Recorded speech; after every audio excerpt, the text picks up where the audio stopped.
Is this love? Yahweh, don't trust me. Don't trust me. Why, Lord? Yahweh, don't trust me. Don't trust me. Why, Lord?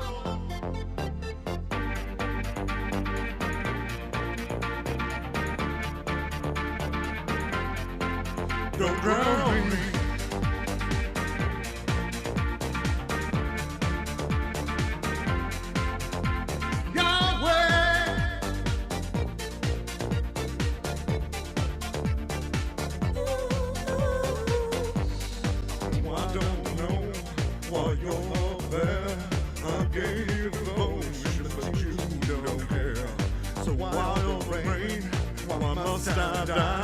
Please give me a sign. So what have I done?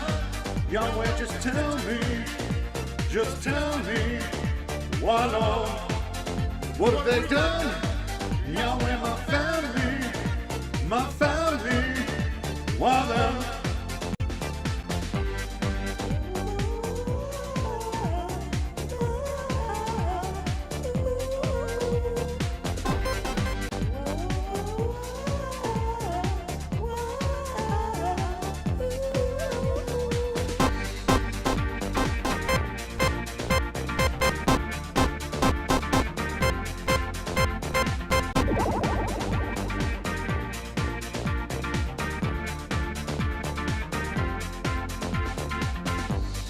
What could we do?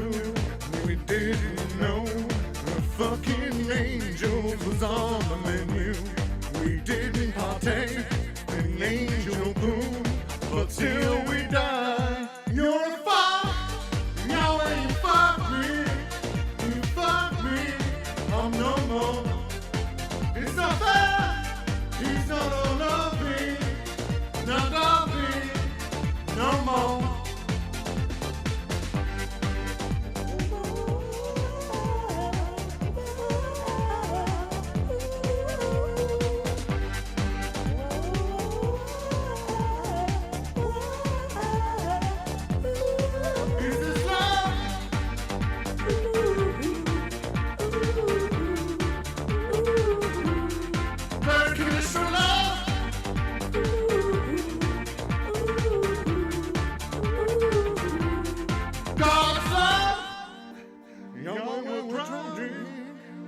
We're drowning, save me.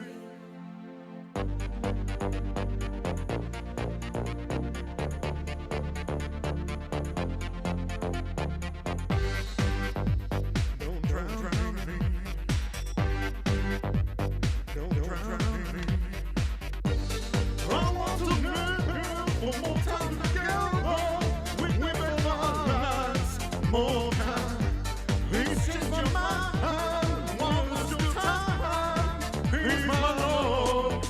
Is this love paying for crimes or crimes are not mine? Is this love paying for crimes or crimes are not mine? Yahweh, we're dead for no one. Yahweh, we're dead for no one. Fuck your dose!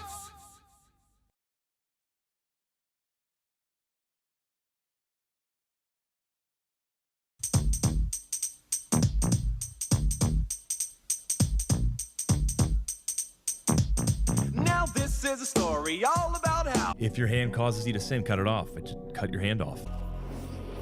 Kratos!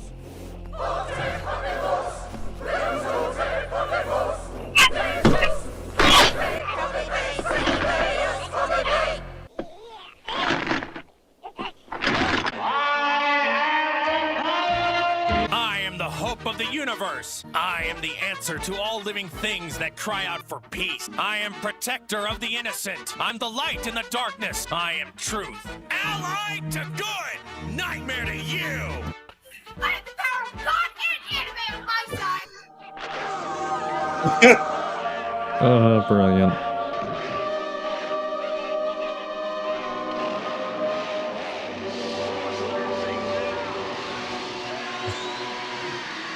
Absolutely brilliant. What up, yo? Hello, everyone out in the void. How y'all doing? Hello, Jimmy Tux TV. How you doing? Are you Oh, I'm excited to be doing back reading after. one of Braxton Cunter's books? It's a very fun days. How you doing? I'm doing well. That intro bonus version was absolutely hilarious. I found a bunch of my old comedy clips from old videos, just like in a folder on their own, and I'm like, "Fuck it, I'm going to start using them," because some of them are really fucking good. I feel like we've made progress here, Zach. Well, you know, that's what we're about here at the Shaken Fist is progress. You Please, progress morality. the fist up into the air and backwards and forwards, and shake it vigorously. The morality argument is clearly working on us. Oh yes, well it always does. What BS said there was it? We on the where are we? We on R already? It seems like only yesterday we were on C, and this is our third episode on the R chapter. So, Oh boy, R is for R worded because people get annoyed if I say it. It's fucking. Oh, I'm so happy we're nearly done with the argument portion of this book. almost. Except the last one is the most annoying. The You know what last the last one one is is? the most annoying. Yes. Do you know what the last one is? Do you remember what the last one is? E. The E argument. It's emergency. Nope. Worse than that. And I mean for just ego, like annoying. Ego. Nope. Close. Earnest. Nope. Experience. Experience. Oh. We get to after we finish up talking about morals, we get to talk about personal experience. And it's a very convincing argument for God. So that's cool. But that's next week. We get to finish up R today. And we get to finish up R. Yeah, we get to finish up how morals are very absolute, even though God changes them all the time. Huh. I was talking about it last night on my stream, wasn't I? Because last night, because I didn't, I was sick last week. I ended up doing my my Religion Unraveled stream last night instead of the beginning of the month. And Genesis 6:6 was it? Says very explicitly that God goes, "Oops, made a mistake. Sorry about that. I made a mistake about everything, and my plan was wrong. Sorry about that." So I guess that's why one Braxton Cunter would want us to ignore things like Genesis.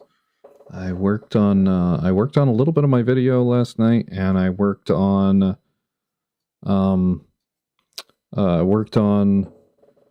Nitty. Nitty's had a stream last night, and I caught it late, and then I went to bed. He was on when I was streaming, and I don't think you were streaming. I caught his on replay. All right, yeah, he was doing some. And Joe and BS were on Sunday on a fantastic the Kentucky Atheist and Joe where Joe of the Kentucky Atheist and BS were on. That was an excellent program. I very much enjoyed that. Compliments to BS since I see he's here. Yeah, I was annoyed I missed that, but I had a friend's birthday over the weekend, so I fucking the whole last week I've ignored everything. Yeah, I had lots of company in last week, so it's actually good that you canceled, so I could be at beck and calls. I was sick as a dog, and being sick as fuck with like a bulging disc is really not fun in the slightest. Every cough, every vomit, everything you go, and then the pain, such pain that goes down the leg all the way into the tippy toes. He actually starts with the. It's bullshit. But tomorrow, I am helping film a very. Yeah, do you know what? BS has convinced me of the problem of evil a little bit. But not because of that talk, because of his very excellent and very informative B.S. Lewis video. Not B.S. Lewis, C.S. Lewis video. The C.S. Lewis video was excellent as well. Yes, and his argument for the problem of evil from animals is so much more convincing than the problem of evil from humans. Yes. Sorry. Even though I'm a carnivore, I grew up on a farm until about the age of 10 area. So, well, that's when my group of Maine, it was all hunting. But like it was it just happened for millions and millions of years, and God just wasn't bothered. It was all to lead to us, all that pointless suffering. yeah. Yeah. So, should we finish this piece of shit? Let's finish Braxton's. I see. Isn't humanity's shared desire to flourish an objective foundation for morality? The next section. Was that the bit we were on? I couldn't remember if. I think so. That's where I have the PDF stopped. Okay, fair enough. On my side, that's the evidence for the layman. Theorio dilemma. This is no, I think page 51's or 60 on the PDF. 60 on the PDF. 60 on the PDF and 51 on the book is what I show. We finished on. Sounds good to me. How much further do we have? We're almost done. Yeah. I wonder if one Braxton Cunter will turn up in the last 5 minutes of the stream again to try and interject like he's been there the whole time. Yeah. You didn't like that. You don't like him very much. I can tell. No, because I think he's a smug piece of shit that runs a grifter college that pumps out false information. And the government knows that he pumps out false information. That's why he can't get an accreditation. Because they know that his college is full of shit. Or the only accreditations he can get is from Christian bullshit things, because he cares more about spreading his Christian bullshit than actually spreading truth. So he decided that he should run his father's grifter university. Oh. And the fact that he thinks that he can turn up in the last 5 seconds to somebody's stream, like we should carry it on just for him, is really fucking annoying. So that's deeper. I always, want to be diplomatic in many of these things. I always find many of these gents like Braxton to genuinely believe what they're doing. But there are a few that I think are genuinely deceivers. Yeah, but pretending. The thing is, I think he's a true believer. I still think he's a grifter. Yeah. Well, because he doesn't know he's a grifter. What? Grifter. Does he know he's a grifter? I think so, yes. You think so? Okay. Because he runs a bullshit non-accredited university. Oh, sorry, it got accredited in 3 states by one Christian organization. It's one of them. If you're running a university that only spreads religion, there's no way that you cannot be a grifter. If you're going to tell me that the unknowable God is knowable and you're going to teach me about it, well, that's grifting. Because he's unknowable, and the fact that you say you know him is silly. And in fact, oxymoron to what you say your God is. I seems to have lost where the studio is in all these. Oh, here we go. No, that's not it. It's one of them. I don't mind getting on with certain Christians, but his head wobbling, his looking down his nose at people, it's all he reminds me of a stuck-up British knobhead, to be honest. He's some fucking British toff knobhead. The way he stretches his neck and he looks down his nose at you and he's wiggling his head about, everything about this man, because he thinks that he's really fucking special, because he's the head of a fucking university, because it was his father's and he handed it to him, like you hand your profession down the family line instead of earning it like literally anyone else. So he thinks that actually us little people should feel special and granted because he's given us deigned to give us some of his very, very limited time and attention. And it's fuck you. How about that? No kidding. So forgive me. I do not know much about Braxton Hunter, except I've seen people critique his lists or respond to things that were on his podcast style radio show. And his see, I have the clip of him and Clay Jones, which I revere this clip because it reminds me of how many times as a kid somebody like Clay Jones basically told me how much I was going to burn in hell because I didn't convert to Christianity, when frankly somebody like Clay Jones, when a kid is coming up to him and saying, hey, I think there's something wrong here in the Bible, maybe we should take a look at it, and an adult doesn't say, oh, yeah, you're kind of right. Instead, they want to smack you upside the head and say, no, you have to believe this because it's the word of God. Yeah. And I'm like, no, but this points that it's not really God, or there's something wrong with God. When I read this, it means that somebody is stealing from somebody, and God's the one who told them to steal. Yeah. As we talk about morals as the foundation. See, so, oh, sorry, I didn't realize. I thought you were close to finish. Go on. No, I'm done. I'm all done. To refresh our memory, the Clay Jones that I'm referring to. Let me see my thing with him. Why are you finding that? Why thing with him was this clip was what originally made I've never ever been an atheist, and I'm completely aware this is going to sound smug, even though I don't mean it that way. But the reality is, I think I understand the arguments for and defenses of atheist positions better than most atheists I know. Oh, is it? I did play it. All I see on our screen anyway. It was only on for 10. Did it not come on? Oh, did it? I don't know. I don't have the live stream up.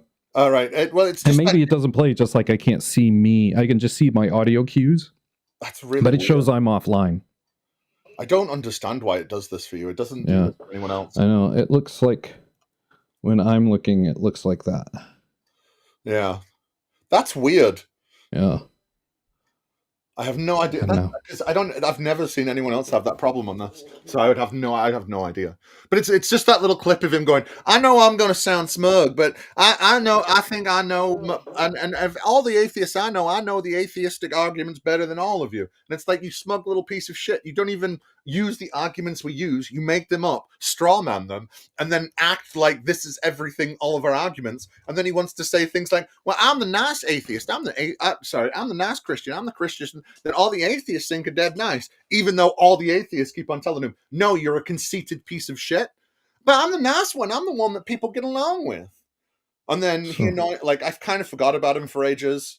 And then he was in a Michael Beverly chat, going, "Michael just thinks that he can do all this YouTube stuff, but he's just not ready." And it's like, who the fuck do you think you are? What, you King Ding up here, fucking telling everybody who and can what say on fucking line? Like, you're going to deign that Michael Beverly is ready to enter the sphere that one spectacular, amazing Braxton Hunter is part of? Oh, pish, piddle, twaddle, how dare you? Right? And then, it wasn't even a real hatred until he made that video about me, and then I saw him cut apart our 2 streams, put them across as one, and didn't approach any of our points, and just wanted to be really passive-aggressive that we were making fun of him. Whilst at the same time trying to butter me up, going, "Hey, you're real funny, though. You're a funny guy, right?" And, there's not a lot of genuinely funny people in this space. And I'm like, you're being disingenuous as fuck, and you think that buttering me up, like telling me I'm funny, is going to make me, oh, golly gee, that really popular Christian, he thinks I'm funny. I best be nice to him and ignore all the griftery bullshit things that he does. And I'm like, I don't like that sort of thing in a person. So I treat it with severe disrespect. Because I also believe in the golden rule. Even though I'm an atheist, I do very much believe in the golden rule. And the golden rule is you treat others as you've been treated. And he treats everyone like a piece of shit. So I treat him as such.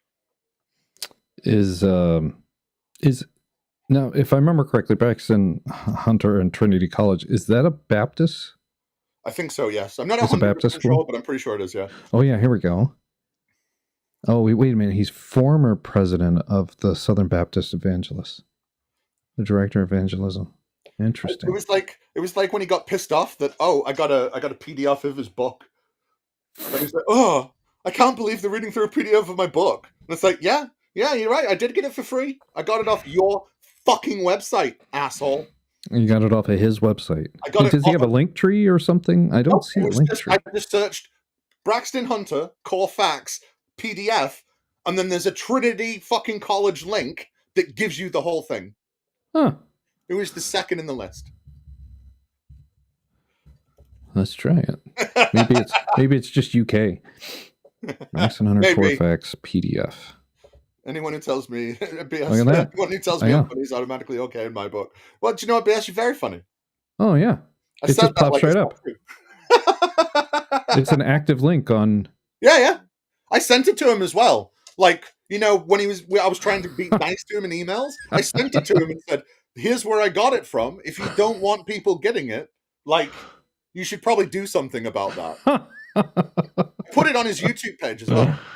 On the video. He deleted it, of course, but I put it I put it on the video where he was trying to make fun of me. That is hilarious. Yeah. Anyway, I'd fucking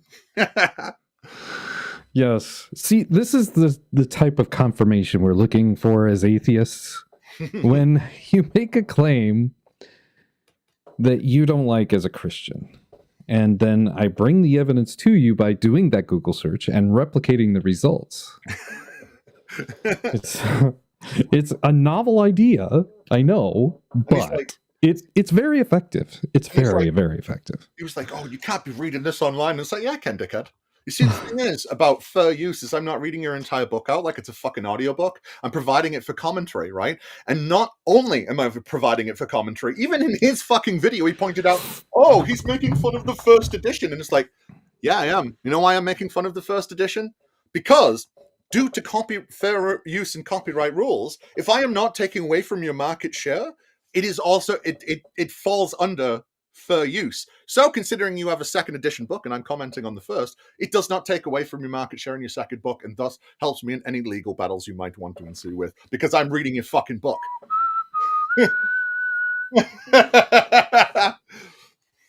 But, you know, whatever, right? I'm just a dumb, stupid, trolly atheist in the basement of my fucking thing. That's the other thing. He's like, "Oh, we're all troll atheists." It's like, we're supposed to respect this cunt. I need to load the more you know. I need to load the more you know it into the Stream Deck. And I do have one of those. I just don't have it lined up. Yeah, I don't have anything.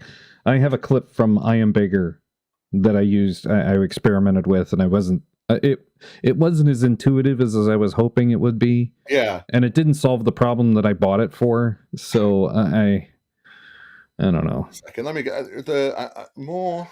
I just need to get online and start doing practice. But see, I see that's the thing I like about this EveMux. I can actually just load them up, and I can just click on them. Yeah, I tested out EveMux once upon a time and went with Restream. Yeah. I like Restream. For what I use it for, but just a second, I need to put this in because we mentioned it. There we go.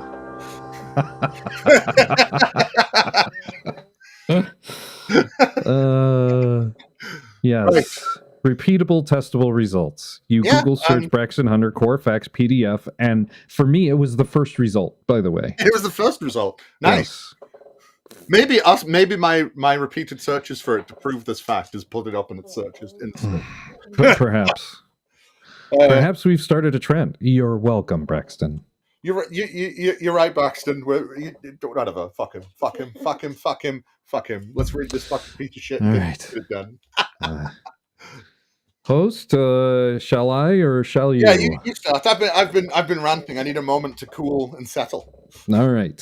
If just a second, God is necessary. A starting clip. Just sorry, I shouldn't have said. Oh. Buckle up, buckaroo. Oh my goodness.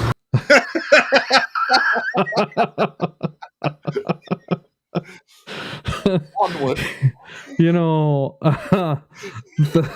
is that the one? Is that the one where Paris Hilton's dog commits suicide? No.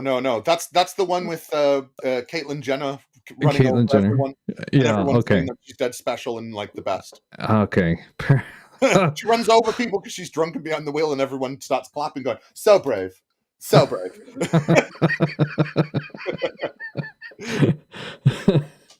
Oh wait, would this be soft or a harder? Well, I'm afraid I'm here, so it's harder.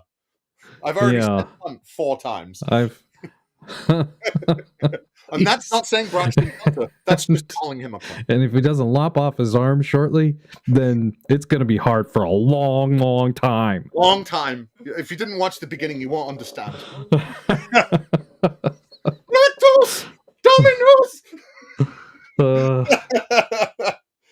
Oh, that is hilarious. That was a great clip. That was a great intro. I have that fucking Kinchcliffe video I made of them being really uncomfortable sat next to each other talking about sex. Has so many great clips in it. Oh my! So underloved. I made so much good shit for that video. It's I forgot to clip it today, but there was a really good clip on the Daily Show on Monday. Yeah. That I thought I was going to. I have to remind myself to make a clip out of. So, all right. That's because Jon Stewart is a clip machine. Oh my goodness, it's so funny. This is a good one. This one will come in handy. I'm sure of it. All right. If God is necessary for objective morality, why do atheists often lead moral lives? It's because it's because I can answer this really simply. Morality doesn't matter. Objective morality doesn't exist. It's all subjective. You're welcome. Do we want to just skip to the next one? Next chapter? No, so I mentioned this at the start. You thought I was just talking about last night. It's pertinent to what we're talking about. Genesis 6:6, right? Yes. The Lord regretted that he made man on earth, and he was grieved. So the Lord can be wrong. The Lord can be wrong. Yes, because he can be wrong, and he tries to redo it. So the Lord actually doesn't know everything, isn't omnipotent, and therefore, because he changes his fucking mind and regrets things, it means that his morals are in fact, I don't know, changeable because he changes them. Because at one point he thought it was a good thing to kill all people. I got you B. I think I got you B here because Genesis 1, he labels every day at the end of every day good. And at the end of the week, he labels everything as very good indeed.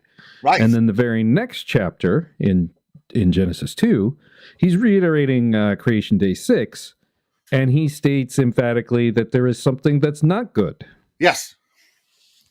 It's not good to be alone, which it's one. I think that this is very specifically why people like Braxton Kunter dismiss Genesis, because Genesis has lots of very inconvenient things about them. That says, let me change my camera a little bit there. It says lots of very inconvenient things about their religion, their God, what he is, what he does, and specifically why he is what he is. There's so much shit. That's why I think to people like Braxton here, stuff like that is relegated to, you only teach it to the children, right? None of that bit's real. Forget about it. You teach it to the children, and then they think it's silly later on. And to reiterate, roughly 3 weeks ago, I made a challenge to any Christian who wants to talk about morality. I ask you, I beg you, take your Bible, open it up to Exodus 20. Exodus 20 is about the 10 Commandments. And you can read through Exodus 20 in approximately 3 minutes and 30 seconds. Alexander Scorby, I think, does it right about that amount. And then proceed to Exodus 21. And Alexander Scorby takes about 4 minutes and 20 seconds to read about one subject. Okay? Mm-hmm. Now, if you continue reading, you're more than welcome to continue reading, but Exodus 22 is all about do's and don'ts. So you've got covenants and commandments. You've got one subject that is a piece of conversation on how to, and then you've got a bunch of do's and don'ts. Now, to go back to morality in your Genesis 6, you have to have Genesis 6 to have Genesis 9. You wipe out everybody except for these select righteous few, right? One of the things in Exodus 22 is when it concludes, it says to give your firstborn. And post-flood, the first thing that Noah does is get drunk, and the first child born off of the boat is what? He becomes a slave. Given to whom? Hashem. I mean, to be fair, he did rape his dad. If that's what transpired. Well, no, Canaan didn't rape his dad. No. It's maybe it. I think it very much implies something like that happens. Well, Because, it's vague. It's ambiguous. It's all fresh in my head, right? I was reading it through last night, right? Yeah.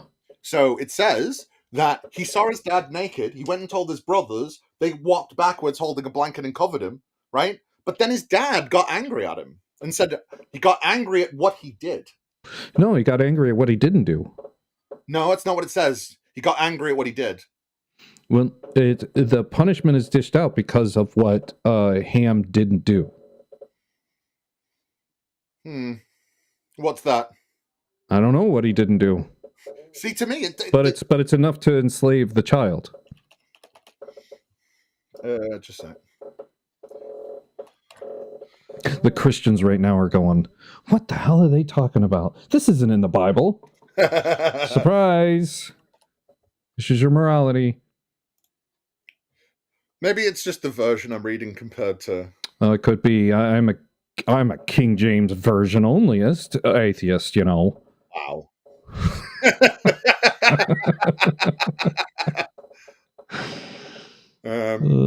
That's...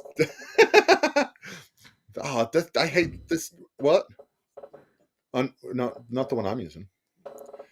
I'm trying to find the one I'm using. There we go. I do use Bible Hub's parallel chapters most of the time when I'm cross-referencing some of the stuff. Way.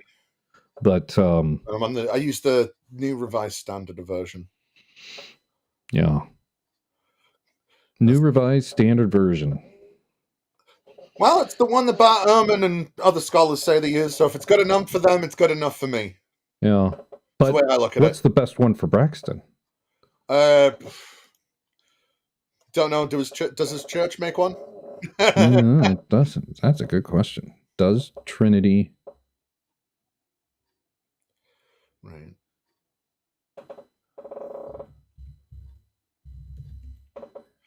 Yeah, so Genesis 9:24, right? Trinity Christian College? Is that? Yeah, is that what it is? Christian Bible Seminary. Oh, Bible Seminary. Trinity Bible Seminary? It's something like that, yeah. So it's Trinity Bible Seminary and College or something like that, yeah. So Genesis 9:20. So I'll start at Genesis 9:20. So it says, I'll start at 9:20. Noah, the man of the soil, was the first to plant a vineyard. He drank some of the wine and became drunk as he laid uncovered in his tent. Ham, the father of Canaan, saw the naked of his father and told his two brothers outside. Then Shem and Japheth took the garment, laid it on both of the shoulders, walked backward, and covered the nakedness of the father. The faces were turned away, and they did not see the father's nakedness. When Noah awoke from his wine and knew what his youngest son had done to him, he said, "Cursed be Canaan, lowest of all slaves shall he be to his brothers."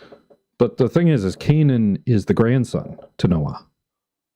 Ham is the father of Canaan. Yeah, but no. Ham is the one...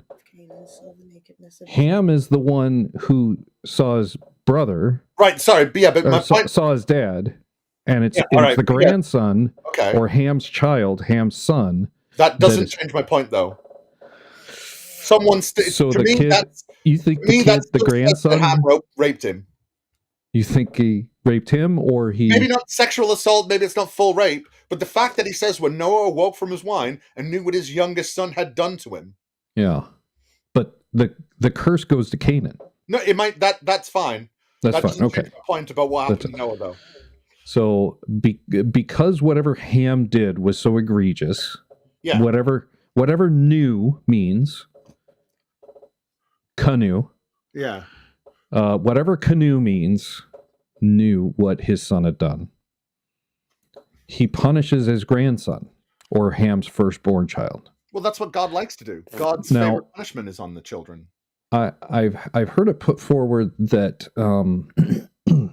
that it was actually done to Mrs. Noah. That's fine, Zach. Where is Trinity located? For some reason, I thought he was in St. Louis. So is that? I thought it was Illinois, like somewhere in that central. I think it does say Illinois. I thought it was more southern, to be honest, but yeah. Yeah, this is a southern number. College Newburgh, Indiana. It's in Evansville, Indiana. Yeah. Yes. Wow. In my head went, yeah, that's actually true. Yeah, that's brought it all back. Wow. The answer, but so it's all right. Well, all right. Now I know. But that being said, like God likes to punish. He never punishes the people that does stuff. He always punishes the ones afterwards.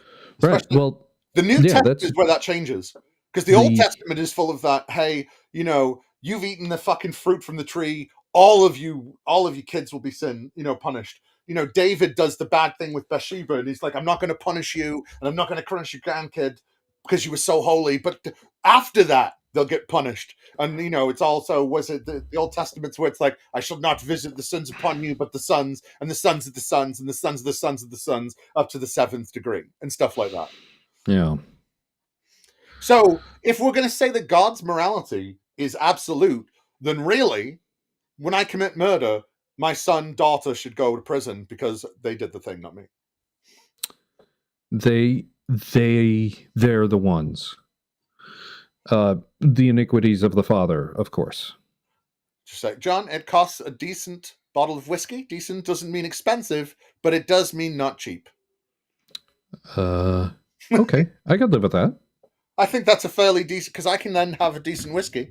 Again, decent second shelf will do. I could do some whiskey if you're up for that. I would, but I have none. I'm too poor. That's why I need him to send me some. Do you know what? Yes, Bexington Smile is correct. That's $5 is the joining fee for you specifically. Nice. Get your hot membership right here. Get your hot memberships right here. Shaking Fist Country Club, Blackjack and Hookers coming right here.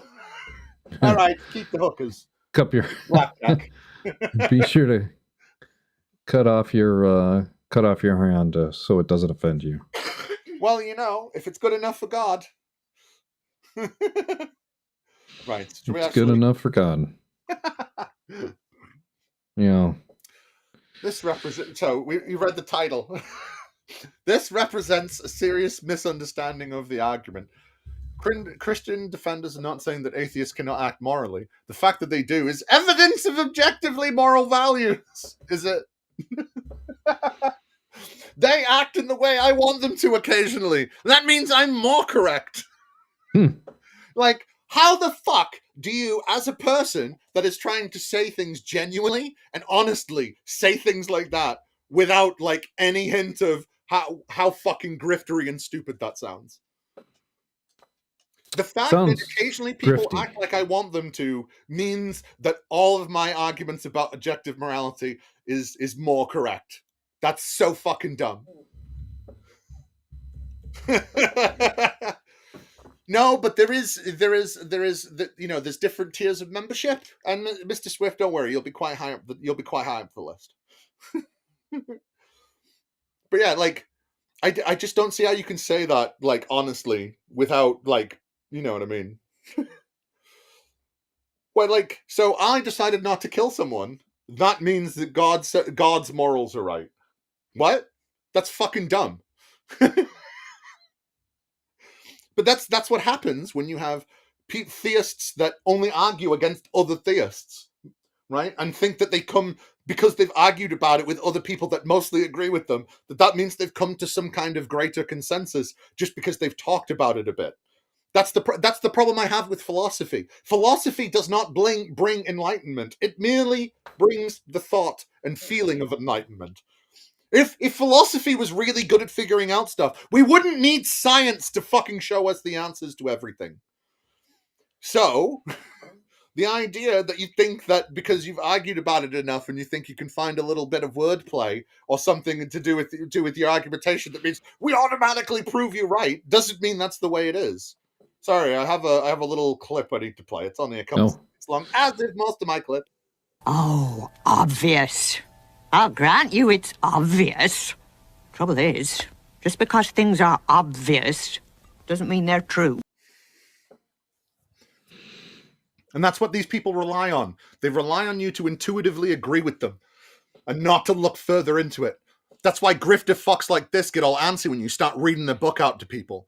Because they don't want the people other than their prescribed audience to really see what the fuck they're writing. You know what I mean? Is the critique that you provide for Braxton, is it good publicity or bad publicity? Just don't spell his name incorrectly. Did I spell his name incorrectly? that's the saying. Bad publicity is good publicity. It just don't yeah, sorry. Yeah. My bad. I think too literally sometimes. Shit like that passes me by. I sometimes appreciate somebody just waylaying anything that I say, just because I feel like there is a presence there, even if I'm getting my teeth kicked in. I'm not saying that. I'm saying my fucking head doesn't work that way sometimes. That's all. I was talking about Braxton. Oh, right. I'd say again, not good at this shit. Subtext is not my friend. Yeah. And by the way, speaking of me not being good at subtext, I'm writing a fantasy novel right now. Oh boy. Sorry, go on. Yeah. Oh boy. Oh no, it's good. It's only about pirates. Oh. Yeah, but I think, see, like in his little video that he did about us, it's like, oh, they said, oh, we don't think that people are going to read these books. And it's like, no, you know that people aren't going to read your book from the other side. That's why this fucking annoying griftery cunt, when he asks his questions, right? Which I found it funny saying him about me reading this book, because I did it because of his questions when he's like, nobody reads our books. No atheist reads Christian books, right? And he's like, all right, then, so I'll read yours. And then he's like, oh, I can't believe they'd say things like, oh, that I don't expect atheists to read my book. And it's like, you're the one complaining about it in another video. And that was in a video where he was complaining that I didn't watch enough of his shit and read enough of his books. I think I'm going to go get a drink. Yeah, fair enough. I think I need a drink. Yeah, I probably do. I'm going to go check on my turkey pot pie. Yeah, cool beans. I'll rant. I'll be right back.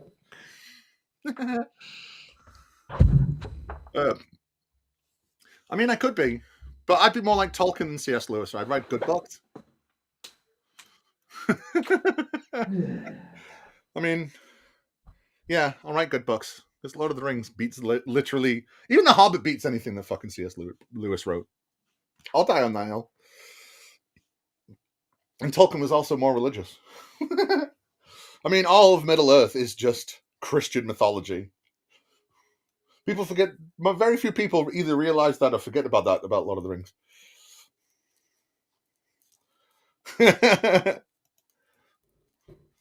Because Tolkien was actually a decent writer, and he doesn't repeat himself ad nauseum. His brother does. His son does, sorry. I think he's about the Christians. Oh, no, fair enough. I get defensive for Lord of the Rings. I've read it for far too long. It was like the only good thing my dad got me into. I mean, I suppose it's wrestling, but wrestling isn't good. Wrestling's a punishment, really. Wrestling's a punishment for those that get into it. You get into it, you go, oh, it's dead good, and then you watch it for a while, and you go, oh my god, it's getting so much worse. But also, I can't stop watching because if I already started, I might miss something. Right, I'll read a little bit more of this pile of shit because I want to get through it because I'm so sick of reading arguments. He says later, that the facts are going to be objective facts about Jesus. We see us lead. Yeah, but Tolkien had the balls to put Aragorn in Christian mythology.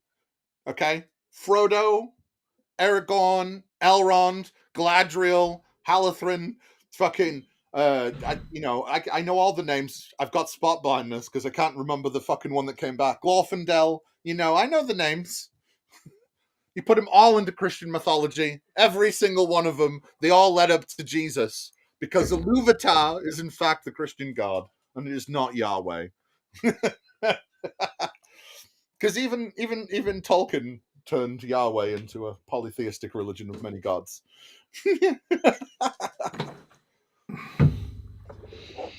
I mean, I'd read Pratchett over all of them, but you know, nobody talks about Pratchett because Pratchett's good. I've tried to read L. Ron Hubbard. I've got one of the Scientology books over there. I've thought about reading it on stream, but it is literal nonsense. It is so hard to read because it's just babble. The words don't really make sentences. It's insanity. Sorry, I was just talking about L. Ron Hubbard's fucking Scientology book. I see that.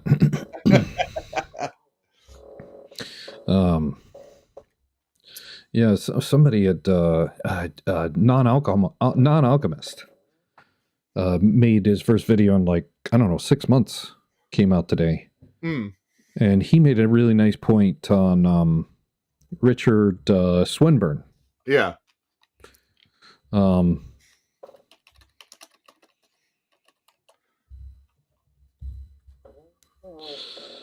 know. Sorry, I thought you were going to say what that point was. Yeah. And basically, it just made a good point about if Richard Swinburne calls up and starts asking for money, yeah, you're probably going to figure out real quick that something's a bit amiss, and it's not really Richard Swinburne. Yeah. Well, you know, and it's the same thing with God. No, because the problem with that, I think the problem with that analogy is God has been around in the zeitgeist for thousands and thousands of years. Asking for money. Yes, very specifically. Part of the whole point of the what's it called? Tithing to for fucking what's it called? Motherfucking sacrifices and stuff. You had to pay for that. God, for a God that can create anything he needs, wants, desires. Yeah. Yeah, certainly doesn't need money. Oh no, he needed money all the way back before the Romans. We have like the Bible talks about fucking people charging too much to the temple in like old period fucking Israel. You know what I mean? So part of the reason of monotheism is to bring all of one region's religion under a central power, so money can be collected. Yes. It happened with the Jews, it happened with the Christians, happened with the Muslims, and it happened with the Egyptians under Akhenaten and the God of Ten. And that's why I think Genesis 9 is so important, is because it's not necessarily about anything about Noah getting slept with, or Noah's wife getting slept with, or whatever Ham did to deserve Canaan getting enslaved. It's that property rights and free labor would have been the currency of the day. It would have been the equivalent of money now. And he needs money, quote, George Carlin. Excellent timing.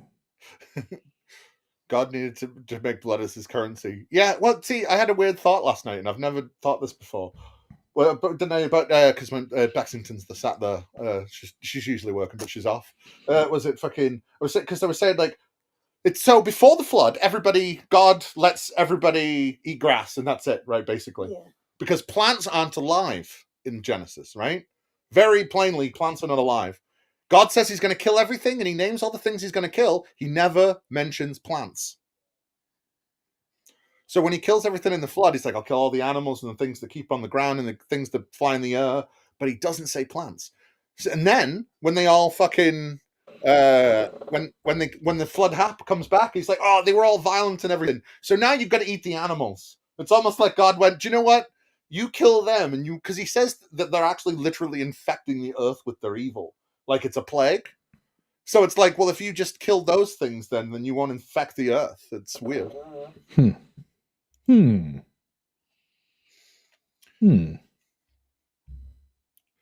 don't know what to think of that. I never thought of it that way. It's literally with his covenant for Noah. It's another bit of Genesis 9. Yeah. Love me some Genesis 9. I love a lot of Genesis because Genesis really fucks with people. Yeah. Do you know what? Thank you for your prayers. Thank you for your prayers. They are heard. They are appreciated. They are welcomed. Oh. Because in fact, where's my thing? Because in fact, all of our prayers, in fact, do come to go to one Sir David Attenborough, our Lord and Savior that is above, showing us the gloriousness of the animals that live and roam across the world. So in fact, do pray to me. So we should not presume on our friendship with Sir David Attenborough and bother him every second of the day. I, in fact, will take that burden upon myself. See? There we go. Ramen. Amen. Atten be praised. Atten be praised. And of course, his chief holy giraffe. Lisa, the rainbow giraffe. He loves giraffes. Leaves be upon you.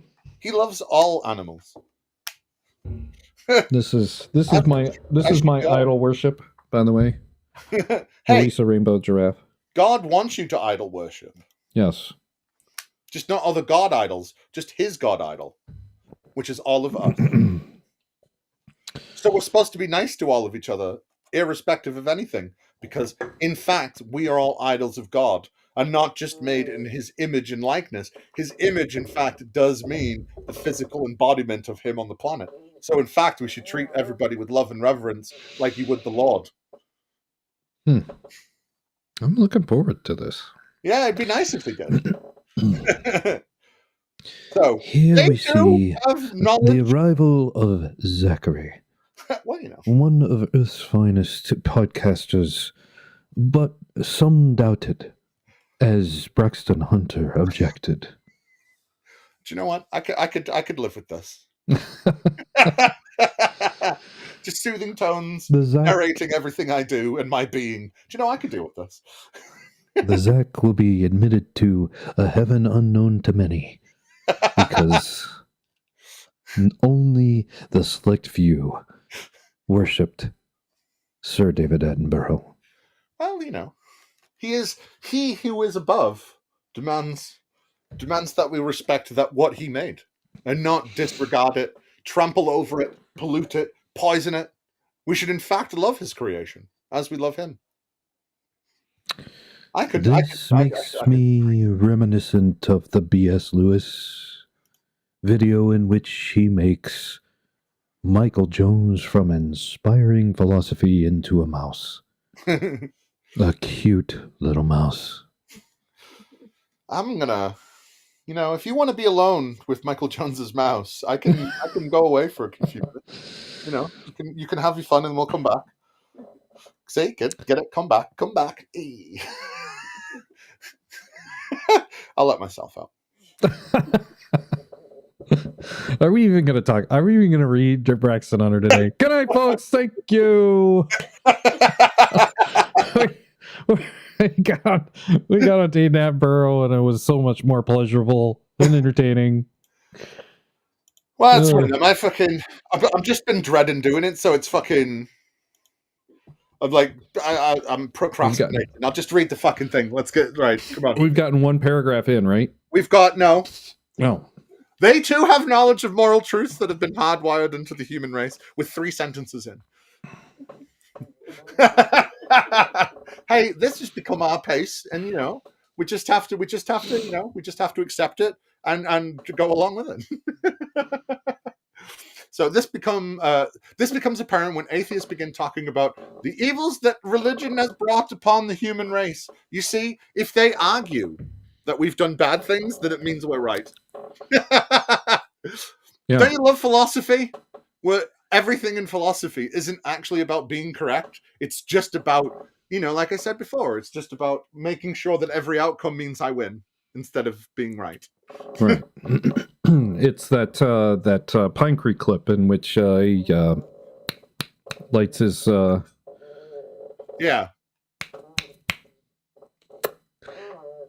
Well, you know, and then says, "Just sit back. I'm going to tell you all about The ontological argument. Well, yeah, it's all just mental masturbation because they don't have any proof. These Hey, well, fuckers have don't infringe no upon proof whatsoever. my mental masturbation is far better than whatever philosophy talk that you're gonna just trope out here. And because they have no proof, whatever wordplay they can cling on to being correct is the most wholesome. It's the most on high. And I fucking hate it because we have tons of evidence to the contrary, and I wish they'd all go shut the fuck up.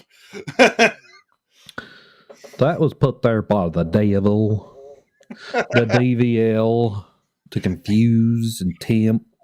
And on the eighth day, the Lord created the double-blind experiment. The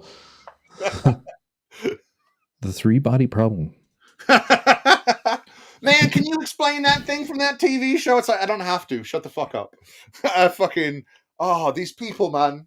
They just cling to any little thing they can, any little nugget, any little tiny nugget. Oh, look, it's correct. We've been here for thousands of years. This nugget means we're correct. But we have a mountain of evidence that says no. Yeah, but this nugget is holy. And holy things matter more than non-holy things. Did you not read the bit of the Bible where it says that you shouldn't heap treasures of the earth upon yourself because they'll be rust and stolen by thieves? You should heap holy treasures because they won't rust. Don't touch my beer. Don't touch my beer. I won't. It's fine. I'm not a beer drinker. I only drink whiskey. I'm hard. I'm hard that way. I'm hard and old. I avoid vodka, and I'm too old to drink gin anymore. My check engine light comes on if I drink gin. Well, that's because gin really isn't an alcohol. It's a mascara thinner.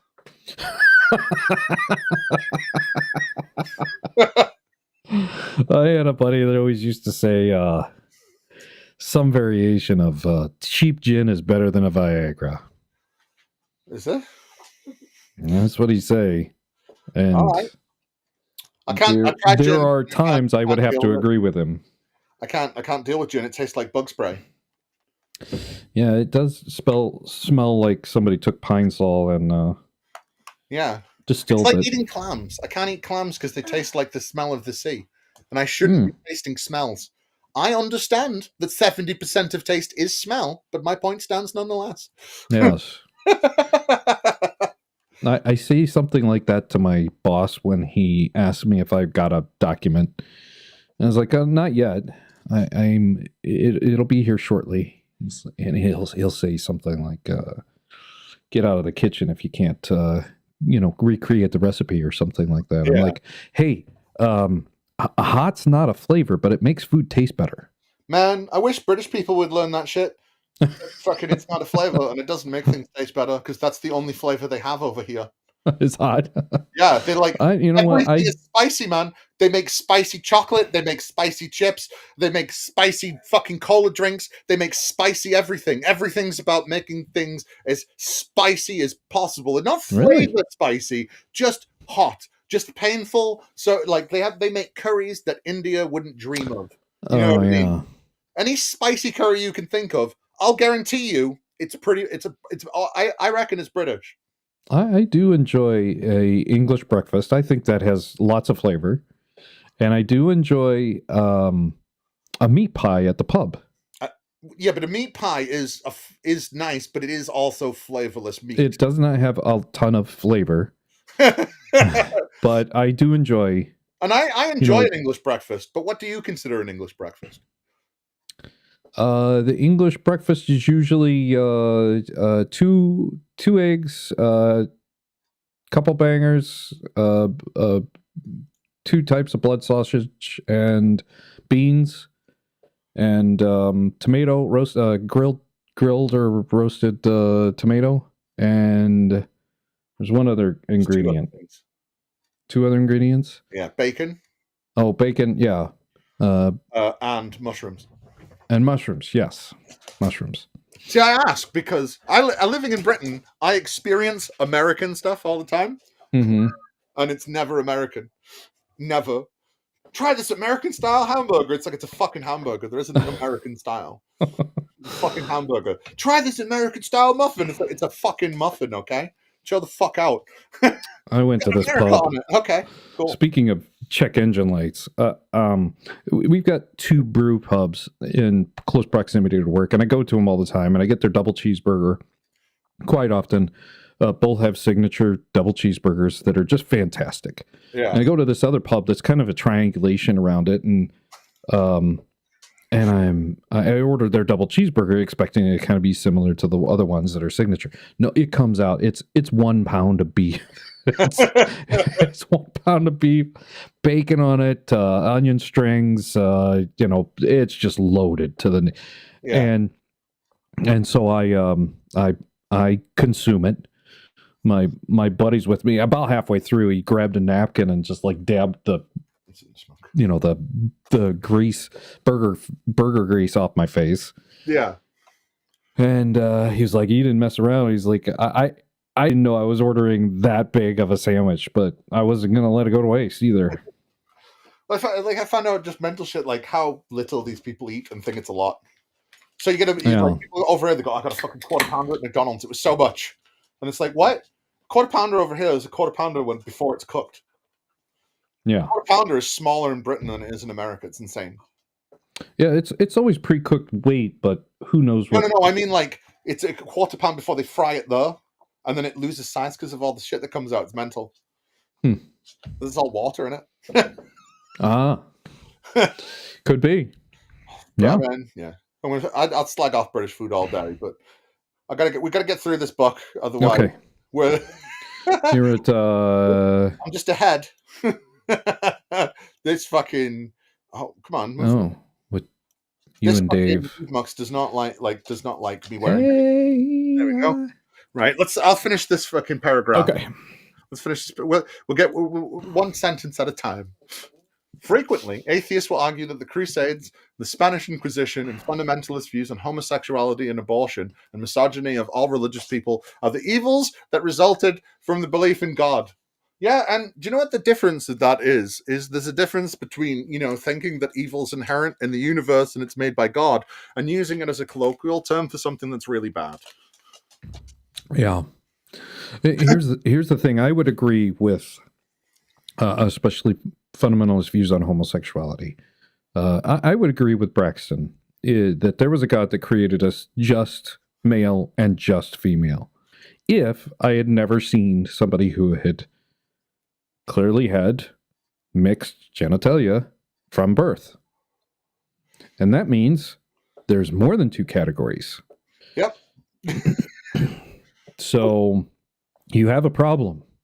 If you can have a human born with both, you can have a human who looks like one and is both.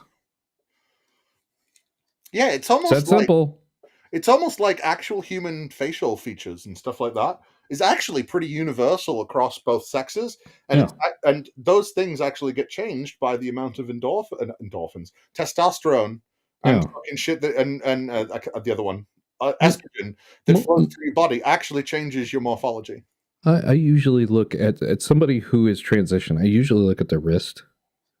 Yeah, and in my opinion, anytime you see a wrist, that tells the story genetically that there is some variation of a mix.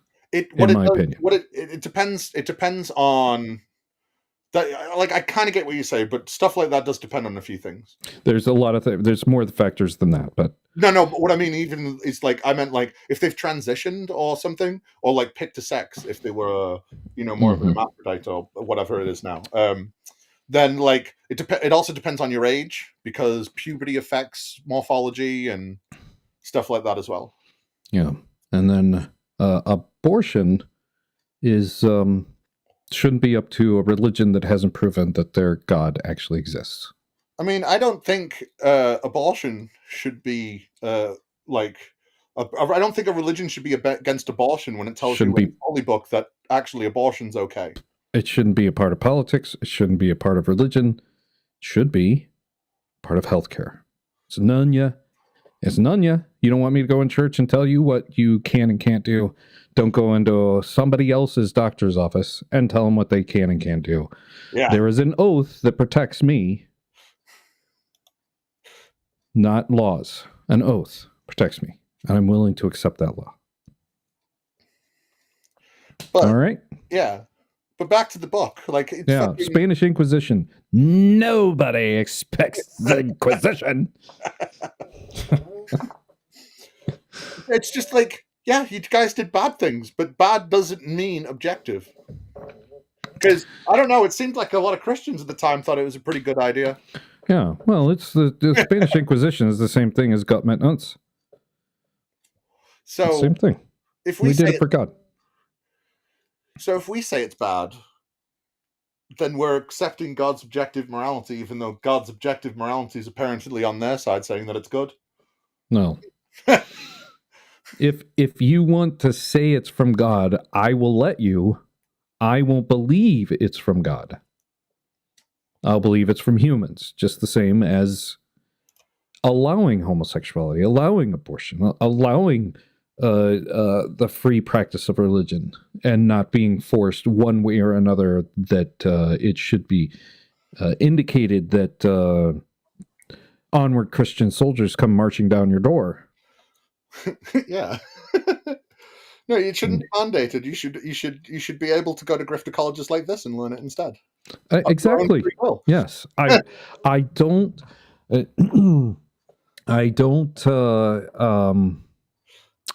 I don't agree with a single word Braxton says, but I will defend your right to the death for you to say it. I don't agree with your college practices, but I will defend to the death your right to practice them. I mean, I will, but it's getting shaky. It's getting shaky. Hey, they don't. No, I didn't even mean that as a pun. I'm gonna change the channel name to Shaky Fist. Yeah, I didn't think of that. I'm just saying, like, these people are getting too much and like literally destroying everything around us. I think civility of this nature is really destroying everything. So, because like these people are using our civility and letting them do things as like a weapon against us. So it's making me a little less firm on that ground. Yeah, hopefully we can survive this. The ebbs and flows of life, I have seen them at my age anyway. We have not seen this kind of ebb and flow. This is a little bit different, but I think survivable still just the same. It might be. It might be. It might be a thorn and no rose, but I'm going to believe that it's not really possible until another president is actually sat in the office and wasn't handed it by Donald J. Trump. If we still have supposedly the big beautiful bill is a dismantling of democracy. Yeah, potentially. See, my big hope, I do have a slight hope that like he destroys everything, and then the next one is like someone decent, like an AOC. Or maybe even still Bernie, because that man refuses to die. And like maybe because he's destroyed everything, if the next person is good enough, they'll actually make something decent because it's all been destroyed. Yeah. That's my only hope. However, their recognition that some of these things are evil is evidence of their belief in objective morality of values. Okay. We made it through the first paragraph after 1 hour and 9 minutes. We think it's a little bit less. We chatted for 10-15 minutes at the start. Oh, that's true. That aside, it's still been an hour. Yeah. It's just I love this whole a whole paragraph just to say, hey, you think things are bad, so therefore I'm correct. I'm going to put blinders. And it's like, okay. I'm going to put because he's talking about objectivity being built into the fabric of reality, not just as a social species and for self-interest. We think that people going around and like discriminating and eradicating people because of things that are really out of their control. Maybe, I don't know. Maybe we should not do those things. But we shouldn't do those things. We don't need to be built into reality just because you want to convince yourself of such, because your tenuous duplicitous grip on reality says that actually we must be agreeing with you when we're not fervently. Well, what about my morality? The funny thing is the conversation that I had on Braxton's video about us, they wanted to switch the subject to morality. Yeah. My accusation is you have a God, quote unquote God, who could have chosen not to have deception in his holy book, but does have deception in your holy book. And somehow I have to defend my morality to point out that deception in your holy book. And I don't understand what my morality has to do with your God, your Son of God, choosing to have deception in his holy book. Especially the analogy the 2 weeks ago that I'd used about the owner's manual on a car. Instead of getting a car, I just give you an owner's manual and say, don't worry, there's a factory worker who was one of the original factory workers, and he died, and he's going to come back and he's going to fix it someday, and then you'll finally get your car. You'll finally get your... But for now, just read this and listen to this argument and accept it that it's going to be all good someday based on this weird gamble named faith. I'm sure it'll be fine. You'll be fine. 4 wheels and a running motor will come to you someday in the afterlife. Hey, John 14 is just waiting for you. You're going to have one of the many rooms in my Father's house. Of course, it'll all be fine, because you could just wait till you're dead. You wait till you're dead, and then once you're dead, you'll find out the truth. And all I can hear is Clay Jones pointing at me going, "You're wicked." Sorry, I have to oppose this. Bernie is not a centrist. I'm not having this. I don't know what Bernie is. Bernie is... I like Bernie. I wish he was a Democrat. Democrats to try and get elected, because we are living in an American country that if you're not in the first two parties, you're getting no... Yeah. Bernie would have been president if he were a Democrat. Bernie was not part of the Dems. He only joined the Dems to run, and they fucked him for it. Well, he's always been an independent at caucuses with the Dems, but he just couldn't pull. He cannot pull any kind of the supermajority of Democrats. You just can't. You got to be a real D. No, we don't. That's the thing. The idea, it's just gonna. If we're just gonna placate, if we got to play to everyone all the time, we're never gonna win. I would have protested the superdelegates if he had won New York or California. And he did not. He did against Biden, though. He did win one of them against Biden, but dropped out of the race before he didn't have a path to victory, I don't think. Yeah, but no, he did get fucked in 2016, though. Even he did. Absolutely. Donna Brazile even admitted but that. It wasn't. But it was Pennsylvania. Funny enough, it was Pennsylvania that it actually did the true screw. Yeah, was Pennsylvania. I sometimes think, if I had a genie, right, and they go, you're going to grant wishes, I'd be one of the wishes. Bernie wins in 2016. There can't be any bad outcome from that. I don't know. I don't know. It was, you know what, a politics. Isn't there an Irish saying that election day, the best news is the worst news, the politician wins? I mean, to be fair to them, that's probably because they've had multiple decades of strife and terrorism because of political and religious infighting. Yeah. So it's like it's that old joke where Christopher Hitchens did it once. What is it? It's an old Irish joke. An atheist was driving through Northern Ireland, and fucking one of the IRA or whatever they are stops them and goes, "So, are you Catholic? Are you Protestant?" And he goes, "Well, I'm atheist." Well, would that be Catholic atheist or Protestant?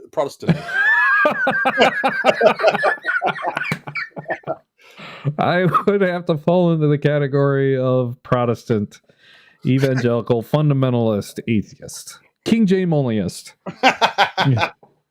Right. Thank you very much. Yeah. Paragraph 2. Paragraph 2. If, let's reiterate how big that if is. Yeah. God is necessary for objective morality. Why do some believers live amoral lives? Because they're twats. Because they're twats. So, an amoral life is that you're unconcerned whether something is right or wrong. Yeah, you actually are living against the morals, not just like, I'm doing bad things because I'm a sinner. I just don't care what's right or wrong. I'm just going to do it. Yeah. So, yeah. It's because I'm a King James onlyist. Reversing the problem does not make the point any stronger. That many believers live lives that conflict with morality does not mean that God is not the source of morality. Both atheists and theists can act morally and immorally. What it says to me, right, when it says that they don't follow it, it means that they don't take it seriously. So if they don't take it seriously, why should I? They believe in it and they don't take it seriously. So if they don't believe in it and they don't take it seriously, why the fuck should I give a flying fuck about them wanting me to follow it? Because do I have this Colin clip? I think I have this Colin clip already. I think I have it. I think it's the one Colin clip I actually have done up. Colin? Who's Colin? Carlin. Oh, Carlin. George Carlin. Got it. Yeah. Oh, where is it? Did I not? Is it? Did I take it off?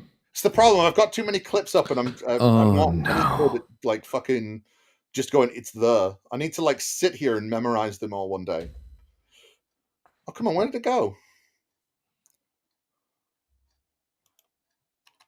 Where's the clip? Yeah. So it says, interrupt me. Yeah. There is no better than asking if vegetarians believe that eating meat is bad for them, then why do some vegetarians occasionally eat meat? Here we are. They're always talking about what would Jesus do? What would Jesus do? They don't want to know so they can do it. They just want to know so they can tell other people to do it. And that's exactly why we don't give a flying fuck. Yeah. Right? That's why it matters. Some vegetarians eat meat and non-vegetarians sometimes eat salad does not speak to whether or not it is true eating meat is a bad thing. This is simply a red herring. I couldn't agree more, Braxton. I couldn't agree more. Yeah. Like, he doesn't actually answer the question in the slightest. Oh. Like, yeah, you know that actually this is a problem for you. So you don't approach it and just go, well, like, vegetarians eat meat. Meh. Yay. You know what I mean? Yeah. Oh, you played that clip. What? The yay clip. Yay. And there was much rejoicing. Yay.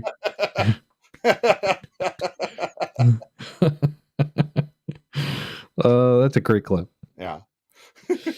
It like, he just does also, you know why I think he didn't actually approach this question properly? Because it would require him to be introspective to himself and why he does things. And he doesn't want to do that, and he doesn't want to approach that, and he doesn't want to share any, personal things of how he came over that. Like how he did in the introduction, where he was all personal, and now he's like, yeah, whatever, I could just say really short things that don't really address what I'm talking about. But we're halfway through the book, so you kind of believe everything I'm saying already, right? I believe it. The more I know. That'll be at the bottom. Objections to premise 2. How do we know that morality is objective? First, one must recognize... I've been trying to click it for like 5 seconds, but my computer was being slow. If morality is not objective, which it isn't, folks, then it is necessarily the case that the rape and murder of children is not actually wrong. Yep. The Southern Baptist Conference I need to approach this because I fucking hate this shit from Christians, right? Yeah. It does. Southern Baptist Conference has had their sexual assault charges quite public for the last 5 years. Yeah. Like, the thing is, the top bit is trying to... I think that's why he put the last one, right, above this. Why do Christians do bad things is right above this, because it's like, well, we can point at all the bad things you've done, right? And all the things that you, as your church, have said, not only, right, are things that we should do, are fact, moral fabric things that are part of the moral fabric of everything. So that's why we need to do the Inquisition. That's why we need to do this. That's what, like, so when you have things like the Catholic Pope, who is supposed to be, God's fucking emissary on earth that he talks to directly, when you have, was it Pope John or Pope Paul the 23rd in 1963 writing the Crimen Solicitates document with fucking Cardinal Otto Aviantini, I might have said his name wrong, about how to get away with fucking all the kids, then that means that God's emissary is putting into the moral fabric what God told him to write, because that's what happens, right?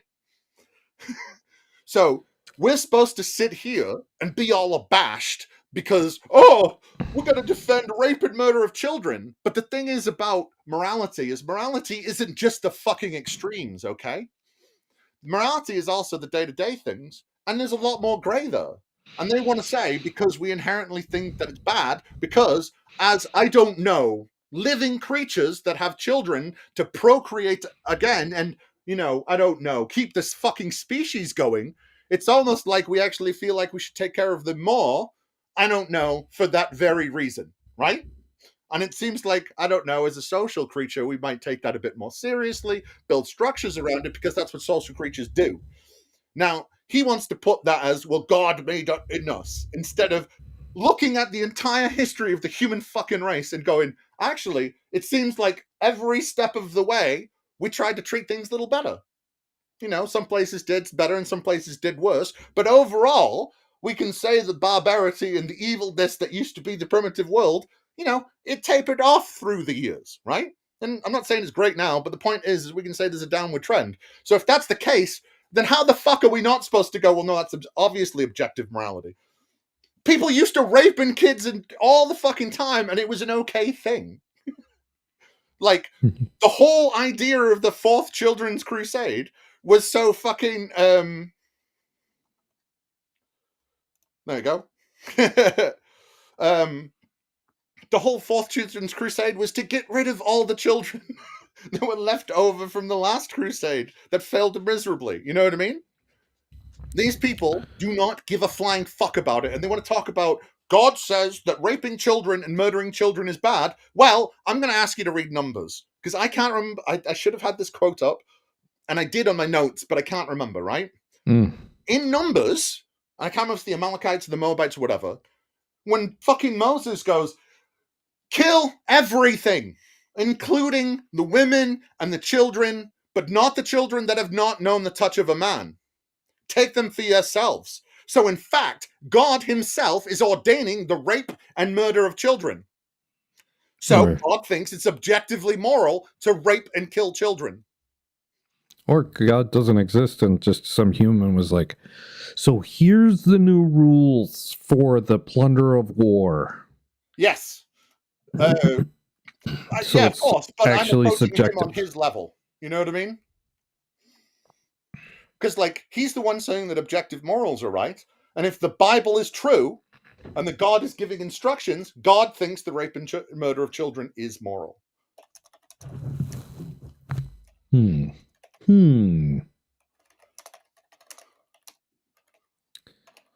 right. Sorry, I'm just typing something in the chat.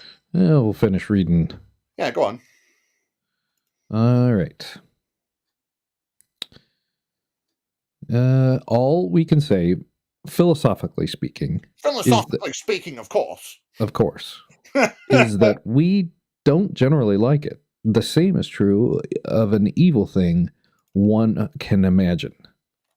Conversely, nothing is really right or good. Kindness, mercy, or philanthropy are just things that certain people like. Sorry, can I just interrupt for a quick second? Oh, please. It's not about this. I just want to quickly touch on what I said before. It's Numbers 31:18 is the specific verse I'm on about, but it's a longer discourse. It's a longer bit of chapter 31. So I think it's basically from the start of 31 all the way through to 25 is the whole thing. But go on. It's just so people can look it up for themselves. It should be clear to any thinking person that this is simply not the way things are. Second, it is hard to imagine a successful argument for the subjectivity of moral values. In order for an argument to be a good one, the premise of the argument need to be plausible. There is simply no argument in favor of the subjectivity of the moral values, which contains premises which are more likely to be true than our own immediate and certain knowledge of morality is objective. This may sound like a cop-out, but it is not. I love it when people like this say shit like, it's not a cop-out though. It's totally not a cop-out. I just think that your argument's bad. So you're definitely wrong because I don't like your argument. The be all end all, right? It's not a cop out though. It's totally and not. That's the thing. All you have is a book. I ordered the car, but I got an owner's manual instead, and that owner manual is a mess. And supposedly, this owner's manual for my car is the end-all, be-all instructions on how to operate my car that I can't see, that I can't get because the factory's all screwed up. And don't worry, we sent one of the factory workers in to die, and we're still not cranking out cars yet, but don't worry. It may sound like a cop-out, but it's not. Totally not. It's totally not. You'll definitely get it. It'll definitely just believe that the car exists, and you'll get it as a reward in John 14, as long as you believe John 14 is true.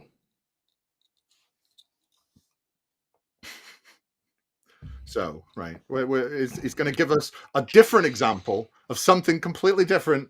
That's totally going to prove it's not a cop out. Are you ready? I'm ready. You ready? Buckle up, sweetheart. Buckle up, buckaroo. In a similar Imagine a similar case. An individual's knowledge of his own existence is a strikingly powerful certainty for him. Wow. He, person A, are you person A or am I going to be person B? You're reading, so you can be person A. I'm person A. Okay. Oh, does this mean that we need a cat in the hat character, and we can be person thing A and thing B? Let's see. I got bottle caps. Do you know that'll do? Bottle caps. All right. I have a can of Yingling and bottle cap of Yingling. This will be person A. This will be person B. Person A may not be able to present external evidence of this truth, but he simply knows that he exists. This can exist. Now imagine another individual, person B, presenting with him an argument that seeks out to demonstrate that person A does not exist. Oh, solipsism. Poof. Poof. Perhaps person B is able to present powerful data and evidence which counts against person A's existence. Person B shows person A that there is no record of his birth and that there are a number of others who also do not believe that person A exists. Sorry, just a second. Go on. Person B also provides an elaborate explanation of how person A come to believe that he actually exists when in fact he does not. Will person A accept the claim that he himself does not exist? It is very doubtful that he will. Yeah. The reason for this is simple. No matter how compelling the evidence is that person A does not exist, the immediate and certain knowledge of person A has of his own existence is more plausible than the premise of an imaginable argument person B might bring. Right. I'm going to stop this here. Okay. This is really fucking dumb. Yeah. Because it has nothing to do with morality. Existence is obvious. Morality is not. Existence is a real, tangible thing. We can tell by the way we move in it, act, eat, drink, sleep, do things, think, right? And everybody does these things, and we can see them all. And we know that this happens because we interact with the society that's created from it. Whereas morality is an intangible thought that people have and named how we treat each other. It doesn't mean anything more than that. The fact that religious people want to come up and then say, well, morality, I have this morality from God, so it means it's absolute because there's nothing more than him. And because it's absolute, you all have to fucking bow to me. Otherwise, you're all a bunch of evil scum fuck pigs because you're not following my morality. Or David Attenborough's. Yes, exactly. Lisa the Rainbow Giraffe's morality. And that's why disingenuous apologist fucks like this want to bring up baby rape and baby murder, because we're supposed to feel all abashed having to defend subjective morality to that fact, whilst they ignore the fact that their Bible tells them it's okay. So, like, I wish these people would just shut the fuck up and realize that actually they don't know half of what they're fucking talking about, and the other half is just shit they made up about stuff they don't fucking understand, because none of these fucks ever take any of the books that they're fucking reading from the Bible and place them in the context, in the times of which they were written, and what they were actually written for. They pretend it was all written by them because, I don't know, they're all a bunch of solipsistic fucks that think that everything in the universe is made specifically for them. I'll finish in a sec. That's why these fuckers then fucking, think that the world is always going to end while they're alive. That way, they don't have to die. They're not going to get cancer. None of these fucking things. That is... like, they're the special ones. They're the last people ever that get to live because they're so fucking special. Sorry, I have to approach this in the chat. The actual criminal document says very specifically near its end, when it talks about what the crimes specifically the criminal documents cover, the criminal document says very specifically it covers pedophilia, it covers gay sex, and it covers animals. That's what it says very specifically. And it says nothing else about anything else, because the criminal document alone is only about that. That's what it says. If it's used for broader things, then fair enough, but that's what it says in the document. Sorry. Now consider... I was enjoying the symphony of Zach. Yeah, sorry, this morality argument shit really, really fucking annoys me so much. It is very annoying, because for something to be objective, you have to have an objective maker. Yeah. And as far as I can tell, you haven't provided that. The car coming from the factory still hasn't arrived. Now let's be fair, Jimmy. We're putting the cart before the horse. He said that these core arguments do not prove his God. That's true. They do not prove his God. Yeah, so we need to wait till we get to the facts. We're just still settling into deism. You know what I mean? We're not ready for Christianity yet. Not yet. Now consider... So, okay, I'll finish this. So now consider morality. The immediate and certain knowledge that it is wrong to rape and torture children is more powerful and plausible than any premise brought by one who claims that morality is not objective. This may amount to a conversation stopper, but it is what every thinking human deep down knows to be true. So, he disagrees with the Bible's morals and disagrees with the morals of God. Dash the babies upon the rocks, says his Lord. Yeah. So, have you seen Satan's Guide to the Bible?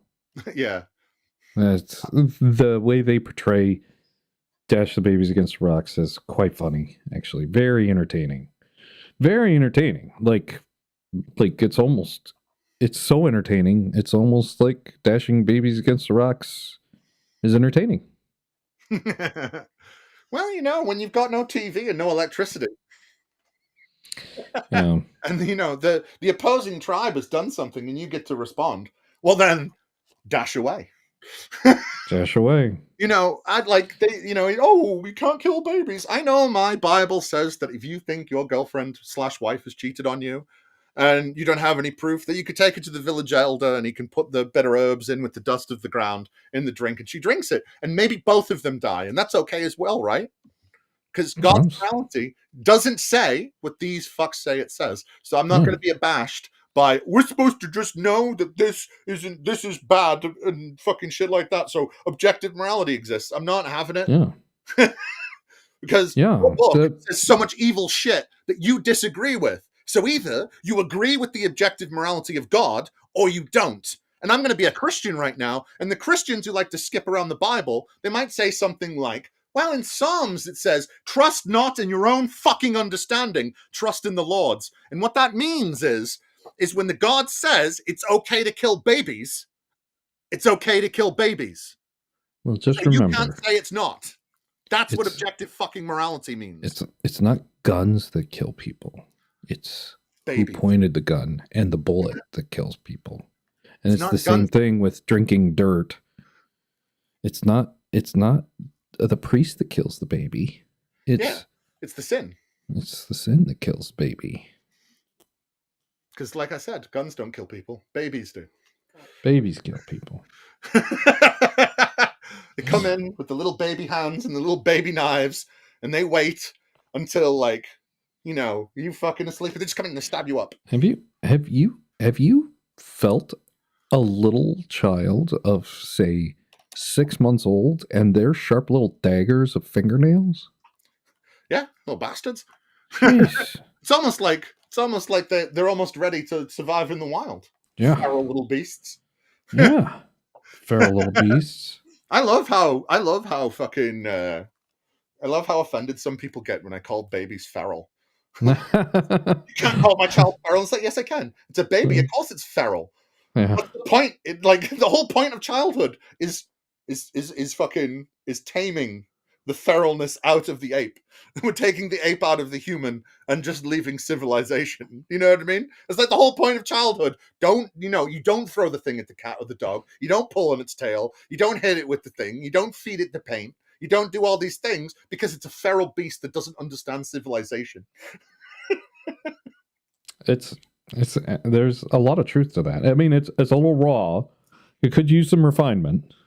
Oh yeah, but I'm a raw person and I do that fine. There's some diplomacy I could probably spread amongst that, but that's why I like having you here, Jimmy, because I'm the fire, and you're the guy. You get like, no, we can all just chill out. Just take a minute. Let's take a second. Let's chill. Hey,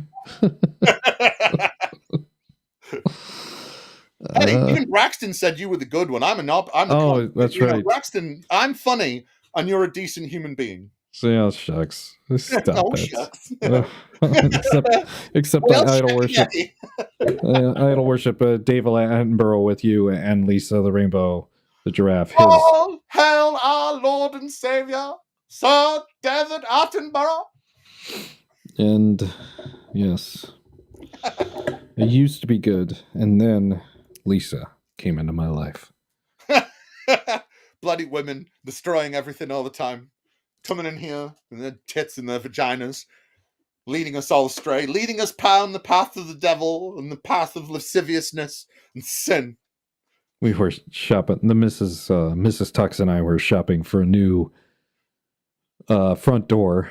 That is not where I thought that was going. Side skirts, yeah. And we're sitting there, we're ordering it, we're speccing it out on the computer and everything, and we're having a conversation, and at the end, we were talking about something. I don't even remember what it was we were talking about. And I just remember looking at the guy who was helping us. I was like, are you sick of her being right all the time yet?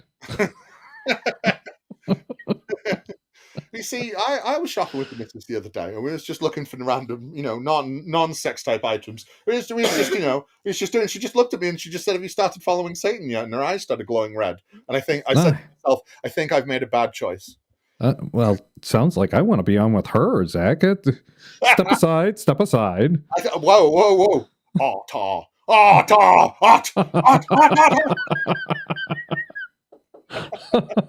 Quorum.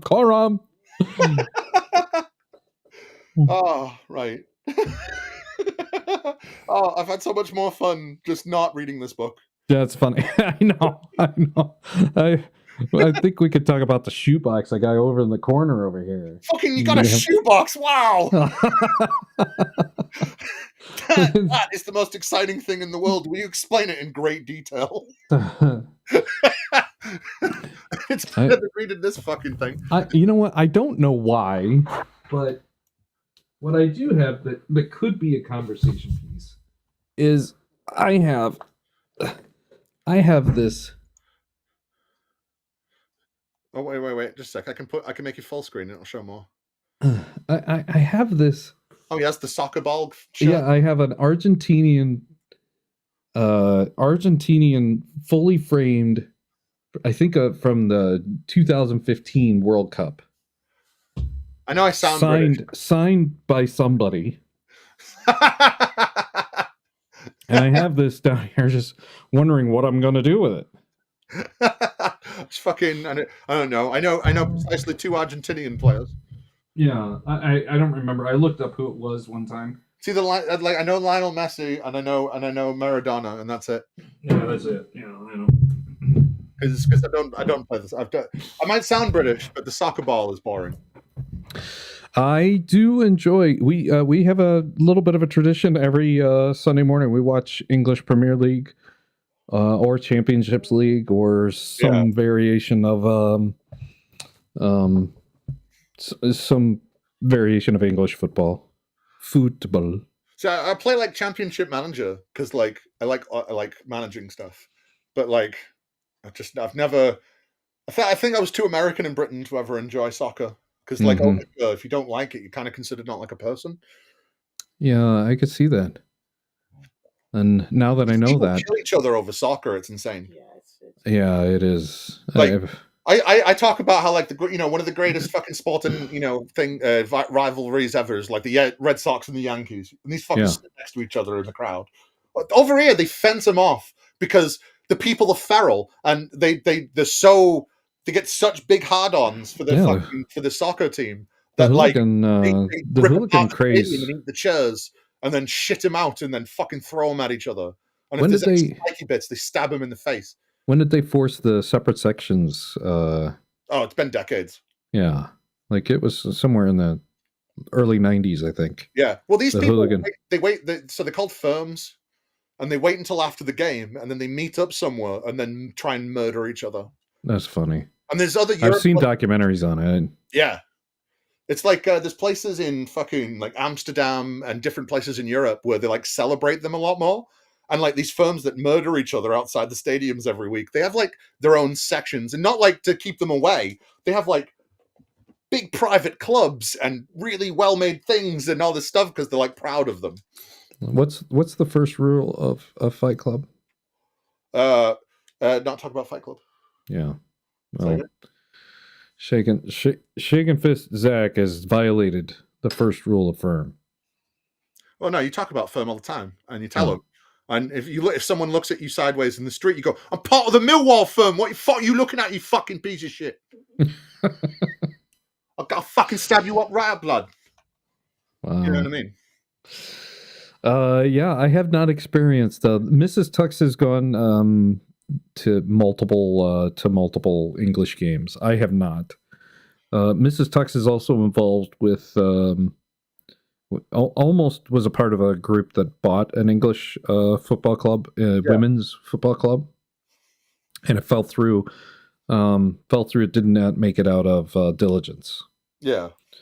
And she currently is a part of a group that owns a Italian women's football club. Jimmy Tuck's over there rolling in money. Lend me $3,000. Okay. No problem. I mean, I might need it. Seriously. If fucked. If, of course, you can be person A and person B at the same time. Yeah. $3,000 is yours. All right, then. Well, just insert them upon my person, and then I'll be both of those people. Yeah, we'll just. I'll present myself. We'll just dump it into a 1,400-degree cauldron and. No, we just get the right angle. Become one. Go right up there. Yeah. It's like an aluminum butt plug. Oh boy. Does societal evolution explain why people believe morality is objective? No morality here to worry about. I thought that'd be a good time to say that. On this view, morality is just the current result of what is best for the herd. As the ideal goes, throughout the evolutionary process, our ancestors began to function in a way that would foster survival. Wow, it's one of the first times in this book you started to use an argument that I would use. Mm-hmm. It turned out that divisive elements in the group, like that what we call theft and murder, led to societal implosion with negative effects for every individual in the group. That is where I diverge. That's not why it evolved. It was already there. And not in a, because we've evolved from a different other social creature, right? The thing is evolution doesn't, just societal evolution doesn't necessarily influence biological evolution in that way, right? That's not how it works. So the fact that when a vampire bat, could you get us a drink, please, Becca? When a vampire bat, it doesn't get any food at night, right? Doesn't get to drink any blood. It can fly into the bat cave. I am Batman, and they'll nibble and lick at the mouths of a fatter bat because they're full, and the bat will immediately vomit up some of the blood because they're social creatures and they're trying to help out, the other people. Now, the thing is if that bat doesn't give blood back, right? Not all the bats ostracize them, right? Not all the bats die and all the bad things happen, right? That one bat is treated badly by that other bat. Ones around them that might as well, but it doesn't infect everyone. The whole point of societal evolution driving morality changes is that we decide with our reasoning, right, that we don't like the way that we're being treated by the higher ups. So it forced different changes because we decided that we didn't want to be treated that way anymore. It didn't lead to the downfall of society. That's not what it is. And in fact, rape and murder and stuff like that in early humans was celebrated massively. Like, the way people had sex back in the day wasn't, they didn't meet up over a nice fire and have a nice leg of whatever they'd hunted that day and chat inanely, whispering sweet nothings into each other's ear, staring into the middle distance. You know what I mean? But it wasn't like I'm going to hit you with a club and rape you. They had mass fuck fests. We know that actually humanity is polygamous, majorly. And it's because of that. Because the whole idea was that for them was, if all the guys fucked all the women, right? Then all the guys would take care of all the children because the children could be theirs. Because they didn't understand fully about my semen makes this baby, right?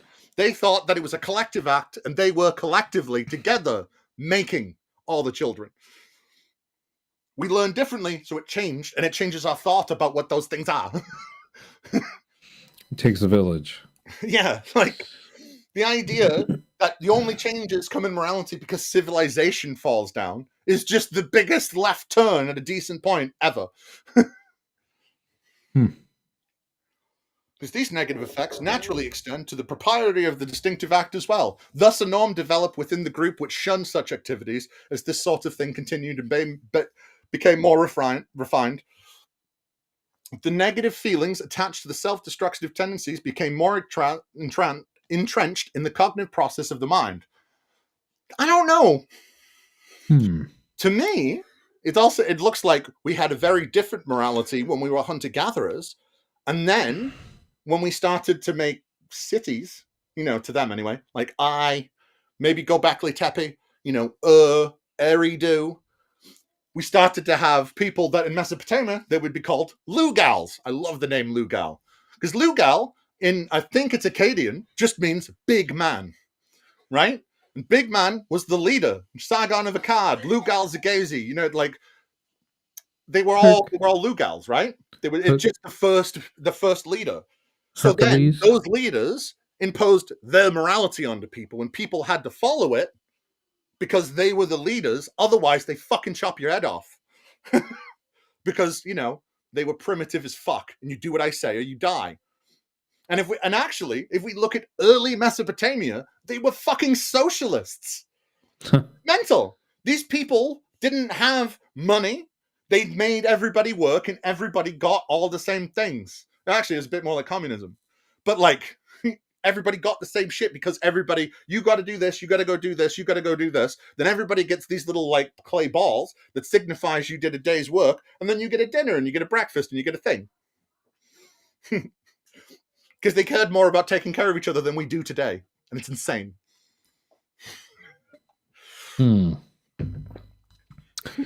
That's food for thought. This is somewhat new knowledge to me. So, part of me studying the Bible, I got really into Mesopotamian history. Oh, I didn't realize that I didn't make that smaller for people to read. But I'm talking now. Actually, I kind of enjoyed it. I could see you a little bit more. Oh, fair enough. Well, in chat, if this is a better format for y'all, just let us know. So I got into Mesopotamian history, and Mesopotamian history is fucking interesting. Like, did you know? I might have told you this before, or you might have found out on your own. The time we use is based on Mesopotamia. The time system we use, 60 minutes in an hour, and all that. It's all divisible by. It's all Mesopotamian numbers were based on a base 60 code. So our days, our months, our years, like 360, like so much of it is based on on 60. Comes directly from that. 60. The number 60 is based like everything because we do 360, 180. Yeah. The 60 times it's based off Mesopotamian numbers. Like Akkadian specifically, if I remember. I might be wrong on that specific fact. But we do get the base 60 thing from Mesopotamia. There's a lot of stuff we actually get from Mesopotamia that we just always had. The reason Mesopotamia did so well is because they had all the grains and all the food. There's a reason all something crazy like 70 to 80% of all the grains and like vegetables and stuff that we eat all comes from the Fertile Crescent in one form or another. Because a bunch of mustard seed turned into like broccoli and it turned into cauliflower and like all that shit. So like the base grains and stuff and the base stuff, so much of it came from Mesopotamia, and that's why it thrived so much. And that's why places like America didn't do well, because they didn't have the correct grains and different shit like that to keep going, like in a productive manner, such as they did. Mental shit. I love shit like that. All right, let's finish this. I have just I've fucked everything up. Oh, here, I'll start. Yeah, keep on going. I'll find it. Let's see. I think I'm at the right spot. Let's see. Yeah, I think so. These negative effects naturally extend to the perpetuator of the divisive act as well. Thus, a norm developed within the group which shunned such activities. As this sort of thing continued and became more refined, the negative feelings attached to the self-destructive tendencies became more entrenched, and the cognitive processes of the mind, likewise, that which was good for the group, such as an interest in mutual progress, also became a part of the human psyche. No, it didn't. Ultimately, the values and the duties of the human expressed today are, therefore, a result of the evolutionary process in a certain sense. What was good for the herd is what we call morality. And that's also excluding all the things that we consider moral, because it would harm us and not the herd. So, like we would, people like him would say it was moral if you don't have to only have one partner. You know what I mean? Mm-hmm. Where that is not a societal thing at all. It's a personal thing. This is an attempt to ground human morality in the realm of science. In 2010, Sam Harris released a best-selling work entitled The Moral Landscape, in which he argued that morality is not necessarily subjective on the level of one's favorite flavor of ice cream. I remember seeing this argument. Yeah, I read it. But that is it really isn't entirely different either. Both can be explained and gauged scientifically. In the afterword, he has responded to critics who claim that evaluating morality scientifically merely resulted in the sophisticated, yet still subjective framework. Harris provided the argument that his critics and his response by an analogy. Yay. Oh no, I'm just like I'm that's just my I need to say something rocking or I just thought you naturally had denied God in your heart, and you just your natural disposition to be at the Wailing Wall of Jerusalem. Yes, exactly. You know, there's a wailing wall that I have, and that's where I punch it when I'm angry. Guess who gets to do the wailing? It seems to me there are 3 distinct challenges to my thesis put forward thus far. Man, there is no. Let me stop you there. I don't give a shit about this. I'm going to read through it. It's just, man, I hate this fucking Sam Harris shit. I liked Sam Harris at one point.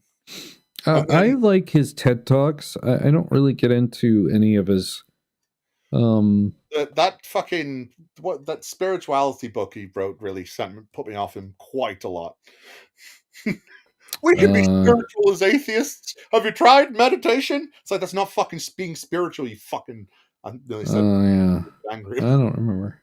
I don't remember that one. He has a really good free will book that's really good. And like when he's talking about his neuroscience stuff, he can be good. But then he further muddied himself, in my view, because then he befriended one Jordan Peterson, and like I don't think you can recover from that. I thought his conversation with Jordan Peterson 1 and 2 was put Peterson firmly in the place of he's 50-50 on the side of a grifter. Oh no, it did. I think Dillahunty did that better though. Sam Harris was being nice to him. Yeah. Because I've seen Sam Harris say so many things that he should have said in that thing against him, but he was friends with him, so he didn't want to piss him off too much. I think Matt Dillahunty did a much better job at dismantling Peterson. Mm-hmm. Yeah, I definitely liked. I like both. I watched both, but that was almost 10 years ago. Yeah, but he's only just unfriended Jordan Peterson recently. Because he finally went, oh, wait, I'm on the side. Wait, I ended up on the side of all the fascists. Oh. Maybe I shouldn't be that. Because he had like a little group of people that he used to hang around with, didn't he? It was the intellectual right wing, or the intellectual dark web, they used to call themselves. That was it. It was him, Jordan Peterson, Gad Saad was part of it for a bit. There was someone else. Eric Weinstein. Or something like that. The Weinstein brothers, they were part of it. Is it Weinstein? They were like, one of them was like the head of a college. I can't remember. I don't know. Names. I don't know. I'm not familiar with this group. Yeah, well, it was part of like when it was the start of. Do you know it's really cool and like punk to be right wing, and it's like, what? I don't think right wing is, and I also don't think you understand what the alternative scene is. Yeah, it's rebellion to be, for the man. What? And people bought into it. There is no scientific basis to say that we should value well-being, our own and anyone else's. Hence, if someone does not care about well-being or cares only about his own and not about others, there is no way to argue that he is wrong from the point of view of science. The persuasion problem. Even if we did agree to grant well-being primacy in any discussion of morality, it is difficult or impossible to define it with rigor. It is therefore impossible to measure well-being scientifically. Thus, we can be no science of morality. There can be no science of morality. Yeah, sorry. There was the anti-SJW gang, and I was part of that anti-SJW gang for a bit. SJW? Social Justice Warriors. It was a thing like Social Justice Warriors. Yeah, it was like back in like 2015, 2016. There was Zoe Quinn was some games designer that slept with a bunch of games reviewers to get good game reviews, and then Gamergate started. And then Gamergate started saying, because like there was people like Anita Sarkeesian saying all gamers are sexists and all video games are sexist. And then there was a kick-off about that, and then it became, actually, maybe we need to calm down on saying everything's fucking sexist. And then that got co-opted by the likes of like Sargon of Akkad and stuff like that, and it got turned into more of a far-right movement, which I bowed out of. I see. I'm not right wing. I went because I was like, yes, you are an annoying woman, right? You're a very annoying woman, but that doesn't mean that I think we should stop social safety nets and not have single payer healthcare and stuff. Okay. Which not enough people did, which was weird. People went, I don't like those people, so fuck all my values. That's what all that was. I was just I believe all these challenges are the product of philosophical confusion. The simplest way to see that this by analogy to medicine and the mysterious quantity we have health. Let's swap morality for medicine and well-being for health and see how things look. Why? Because they're not the same. Why would we swap them to see if they're the same? I know this is supposed to be some reductio ad absurdum fucking I'm King Ding philosopher bullshit, right? But the thing is yes, this whole argument about morality is intellectual, philosophical confusion. That's the whole point of it. The whole point of fucking thinking about morality this way is one, this fuck wants to prove God, so he thinks he can use it for anything else. But otherwise, people are just trying to find more and more clever ways that they themselves have thought of something that hasn't been thought of before in the hundreds, if not thousands of years of philosophy and thinking. So everybody has to have a new take on something. So of course it's going to be philosophical confusion. The whole thing is philosophical confusion because nobody can, like he said, well, if we're going to swap, a mysterious quantity of health, well, then let's swap morality and for it and stuff. And for medicine, right? It's like, so what? I don't, if you're saying that morality has some kind of like unknowable quality, well, then if it has some kind of unknowable quality, how is it objective? You're just trying to prove Sam Harris wrong so you can put a Sam Harris thing in your book and he can look clever by virtue signaling to all of his fucking thingies that, in fact, he is smart enough to debunk people like neuroscientist, Sam Harris. Is this in the book for the atheists that might be a passerby on this book? Say that again, sorry? Is this here, we're reading this, is this for the occasional atheist that might be passing through? Or is this to build the confidence of the Christian that there's an atheist separation of and conclusion that just really doesn't line up especially if you take and swap health, morality, medicine, and well-being for health? I think it's both. I think it's one of those having your cake and eating it too situations. That sort of thing. Yeah, the occasional atheist might read it, but he knows that isn't the case. He knows that atheists don't buy his books and don't read them. That's why he bitches about it in his videos and asks why we aren't reading books like his. So because of that, I think that it's more that he's just virtue signaling to Christians. Do you know what I mean? Because he knows. If he didn't know, then he wouldn't make videos about it. Do you know what I mean? And yes, this was written in 2014. So maybe he was less knobbedish then because he wasn't all over YouTube. I don't know.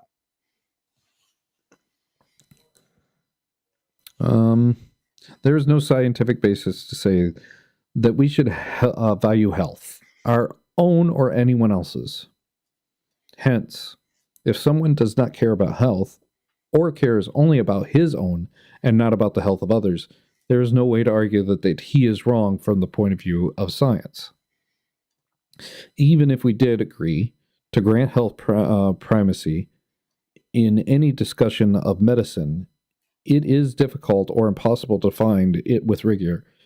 It is therefore impossible to measure health scientifically. Thus, can be no science of medicine. No, that doesn't check at all. He's using it with the analogy of so he's basically. I know he's comparing it, but do that with morality and science. That's the opposite of true. The opposite of true. Clearly, medical science has paved the way for countless. But you're missing the point of what he's saying. I am okay. Yeah, he's saying that that's stupid. That isn't the case. Yeah. Okay. He's saying that's why you have to swap morality and medicine and stuff like that, right?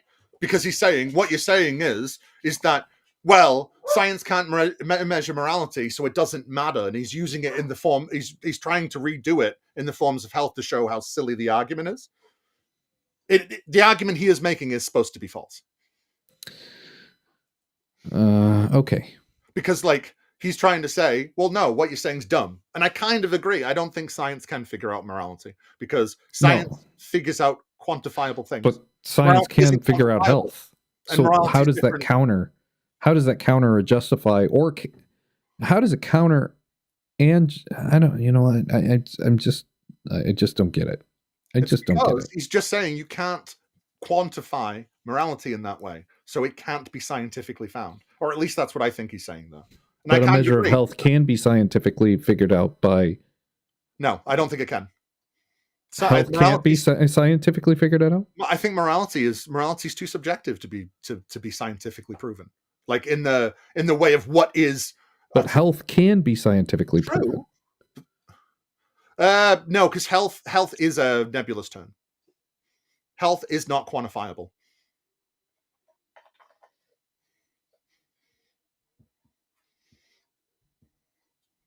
Like what is the percentage of health? You wouldn't know. Nobody would know. Do you know what I mean? We can tell you if you're in good health or bad health, but we can't tell you the quantity of that. We need that for science, because otherwise it's just, no, you have this thing, right? That doesn't tell you how unwell you are, because unwell, when it comes to the ideas of health, also means how's your brain doing, how's everything else doing, do you have a pain here? Like, health is he is right. Health is a nebulous term. I get what he's going for. I don't think it's a perfect analogy by anything. You know what I mean? Even he said it's not perfect. Yeah, the analogy may not be perfect. I maintain that it's good enough to nullify the three criticisms. Oh, wait. We need to slow down. These are too many words that we haven't heard before. We need to speak monosyllabically. Sorry, that's too big. I agree. I don't think science can quantify morality. I just don't think it can. Because morality changes from person to person. Morality changes from denomination to denomination, religion to religion, and state to state, and city to city. Right. Yes, I concur. Clearly, Harris thinks that he has escaped the problem by demonstrating that no one questions the importance of science, of medicine, or its focus on human physical health. However, there are 2 points that need to be made in response. First, health is the self-stated goal of medical practitioners. It is not clear that well-being is the greatest goal of discussions of morality. Harris must assume that this is a priori, in order for his argument to get off the ground. Second, despite Harris's intent, even his own parallel of the criticisms does not escape the problems shown by them. It is the case that there is no scientific basis to say that we should value health or own anyone else's. And that, quote, not just quote, but it's a quote. It's a quote interrupted with, doctor appointment done. Ellipsis. Still going. The quote starts with an ellipsis. Yeah, because the beginning of the quote doesn't matter. If someone does not care about health or cares about his own and not about the health of others, there is no way to argue that he is wrong from the point of view of science. Thus, instead of rebutting the criticisms of his adversaries, Harris is only served to make the point again for them. The problem with all of this is none of any of these things that he's saying and any of this points to why morality comes from God. None of it. It's none of it. It's just all why it can't be why other reasons. And it's like, what is the whole thing? Just, well, if I can, it's like fucking, was it Lou Gehrig's disease? Fucking ALS. It's like, I shot down all the other options, so it must be this one, right? Yeah. Because I gotta go. In this book where God made morals, he's just going, well, you can't place your morals on anything, so my God must be the thing. And remember, he said this is one of, like he said in all the other ones, it's one of the best arguments for it. Hello? No. So I'm going to go turn the heat up on my dinner. Yeah, no worries. And I'll be right back. Continue reading. Okay. It's just us now. Big bad bald man's left us, and we're all alone. Right now, we could truly be free. We could run away, together, just you and me, and we wouldn't have to live under this oppressiveness anymore.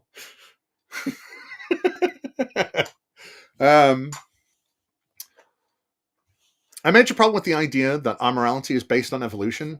I know that he started this whole bit saying that it was societal evolution, but now he's talking on to evolution. Funny how he wants to talk about evolution now, but not before. Funny that, isn't it? Because what was it? I'm not a sciencey guy. I don't want to talk about evolution. But when we're talking about morality, well, I guess it's okay to talk about evolution here. Not in the place where it was super relevant, though. Is it societal evolution we're talking about here? Yeah, we're talking about societal evolution. So, Johnny, I run a fucking shitty-ass university and should know better and pretend to be like some good fucking... I'm a good philosopher. Should know that words matter. And just saying evolution doesn't infer the beginning of your statement. It doesn't. Because... I don't know. It's almost like linguistically. What's the actual word I'm looking for? Colloquially.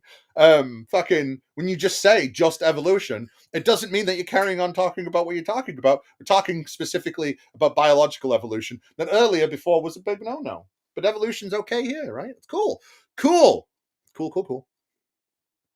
Spoken language is my alley. That's why I DM. Do you know, I am a natural actor. That's why I DM. Plus I'm a twat. That's also why I DM. And no one else would. The forever DM. I keep on considering I should get a bunch of YouTubers to play D&D with me. It'd be fun.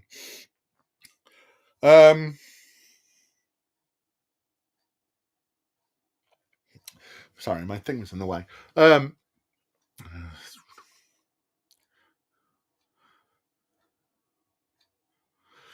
Major problem with the idea that our morality is based on evolution, that it would not explain the incredibly selfless acts that some display.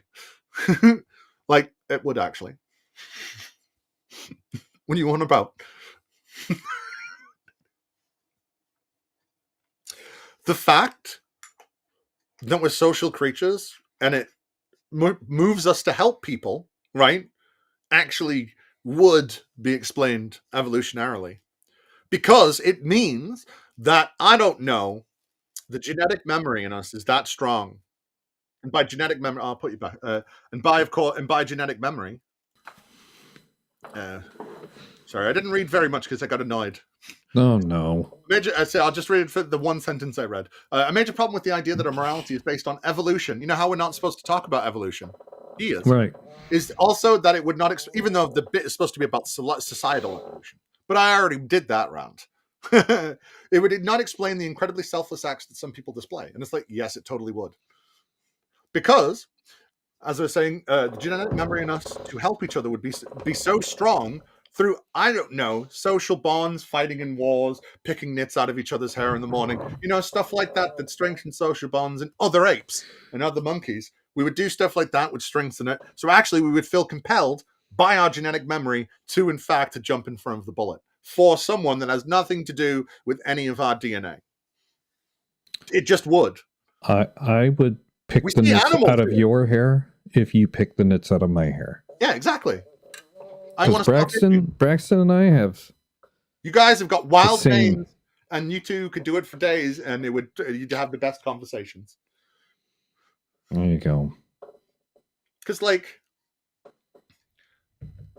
not everything we do is just God made us do it. And that's all this is. It's just God made you do the good thing. God made you do the bad thing. You don't do anything for any reasons. It's all God made. So we have free will, but it's hardwired into us to act certain ways. Do you love that? Do you love that contradiction? We have free will, but we're hardwired to think ways by God. I mean, we choose not to do it. Come on. Don't worry. The owner's manual's enough. You don't need the car until John 14. comes to reality. So, Braxton Cunter, I would like to know why before you don't want to talk about evolution, but right now you do. You do want to talk about evolution because, like I fucking said at the time, right? I'm going to make myself big for this cunt, right? Like I said at the fucking time, you're doing this so you can do this shit very specifically. So you can talk about it later and you can have your cake and eat it too, right? Because you're a disingenuous fuck. You wrote the fucking book. So even when you made the fucking video complaining about us saying that, about you ignoring evolution, you knew later on in the book you talked about evolution because you're a disingenuous piece of fucking shit. That is why I know this. Because I'm reading your fucking book with your fucking words that you worked hard on, right? And saying what it fucking says, and you're fucking telling your people that you know probably haven't read it because it was released in 2014. For the most part, most of your viewers haven't read the fucking thing. You can act like actually, no, I did that. You know what I mean? Like it is so disingenuous. It's like amazing. I'd say amazing. It's obvious that you would do something like this because you're a Christian apologist piece of shit. What up, Ryan? How you doing? You've just caught the tail end of me calling Braxton Cunter a piece of shit for talking about evolution when he said that he doesn't, and we should be happy that he doesn't talk about evolution. Because he's a disingenuous fuck. Man, I hate this cunt. While it might explain why a mother would jump in front of a car to save her genetic material, her son, it would not explain why an individual would do... Oh. Lord, you're getting on me hot.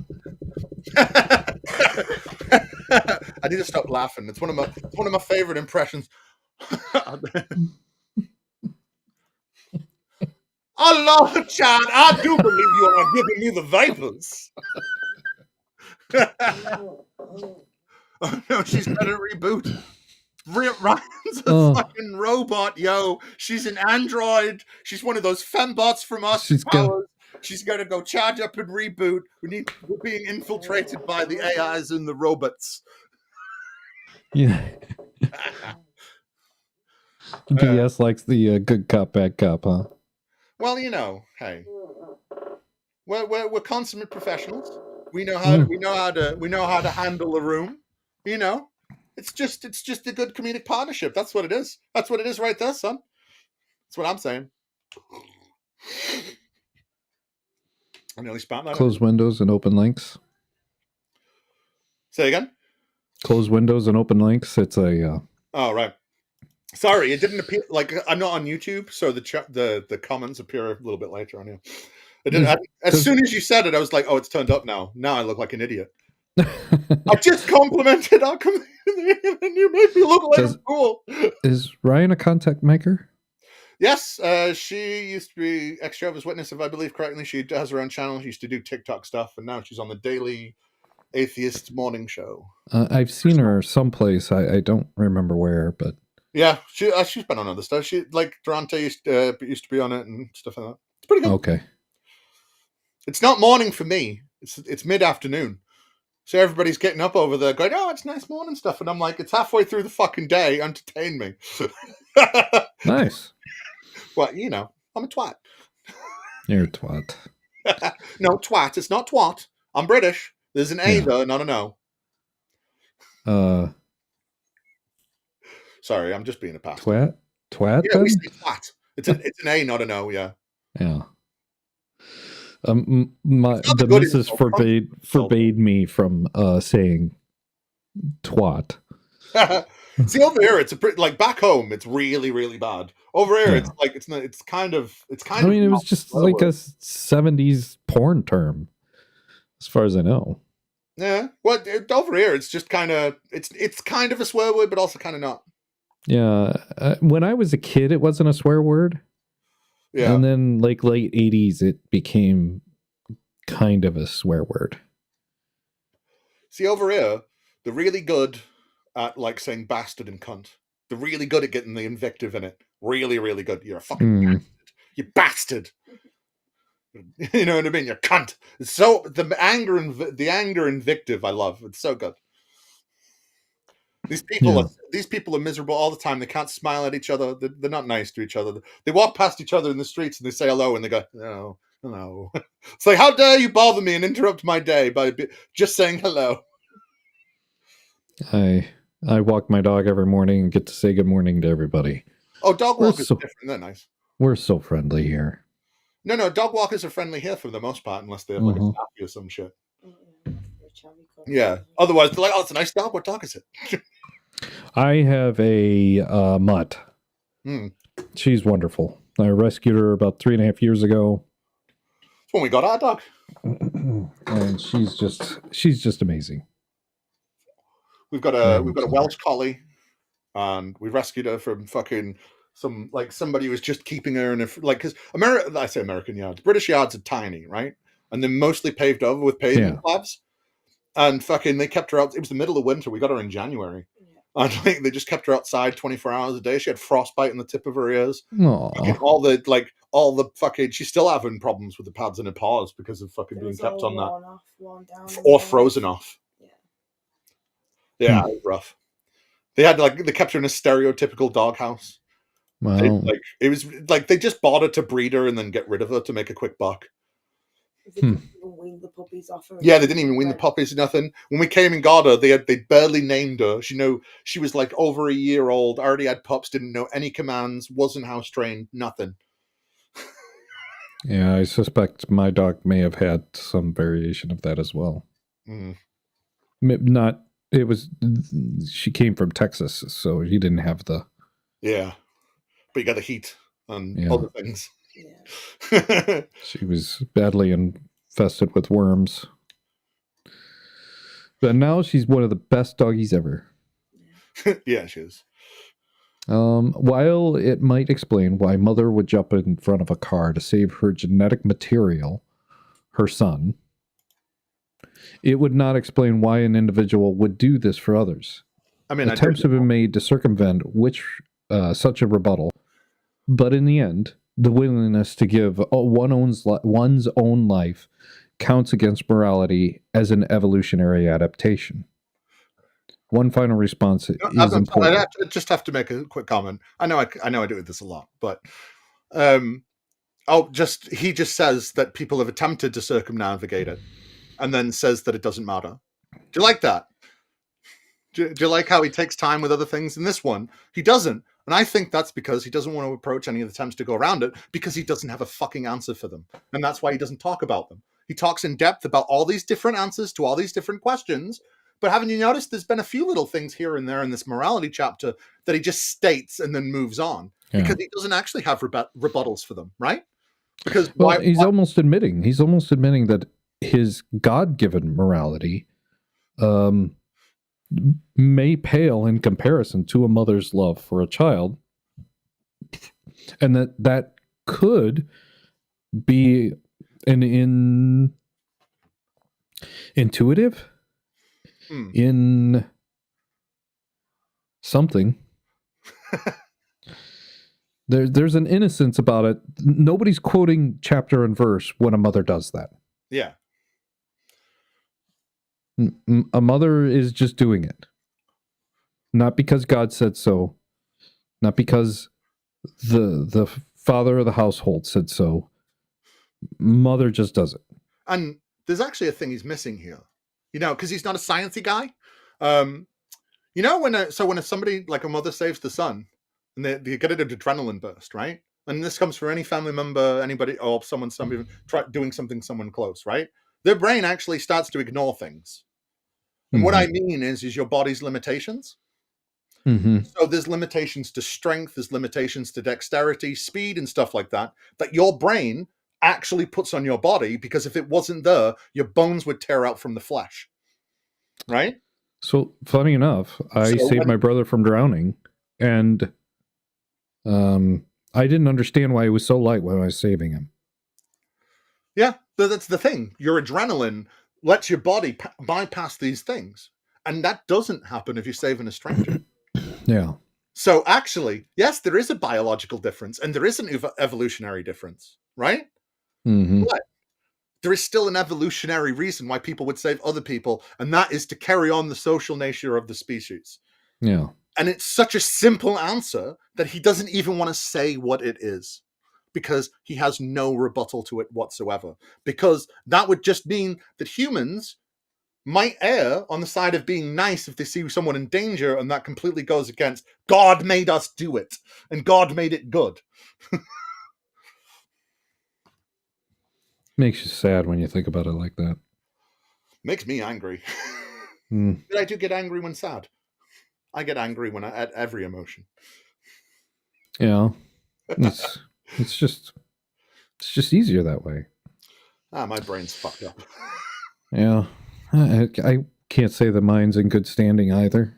I sometimes wonder if I just played too much American football when I was a kid. I didn't play much American football. I played a lot of hockey. The thing is, I don't think I got very many severe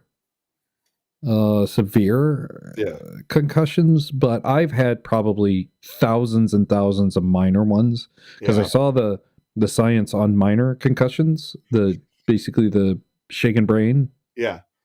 Just the amount of times you fall on the ice or go into the boards, or you bump into another player, just what that does to your brain. And when I played football, I was a fucking lineman on both offense and defense. So, hours every Sunday and during practice, it's just collision. They almost had first shit too. Yeah.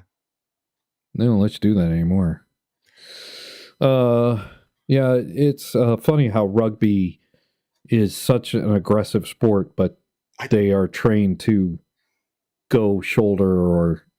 Yeah, I played rugby over here, and I was actually surprised how gentle rugby was.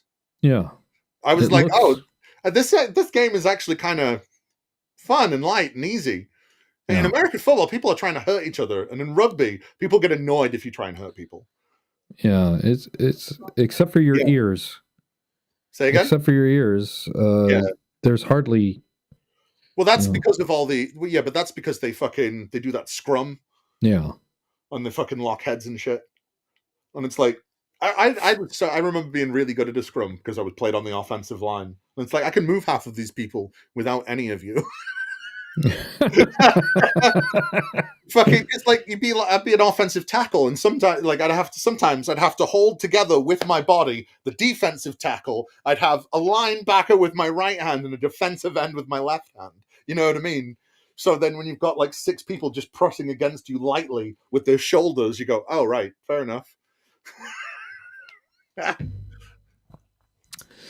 Just as humanity progressively discovers objective mathematical truths, humanity has continued to refine its understanding and objective moral truth. Has it? This does not mean that the objective moral truths change. The mathematical principles were always present and true as man refined his understanding of them.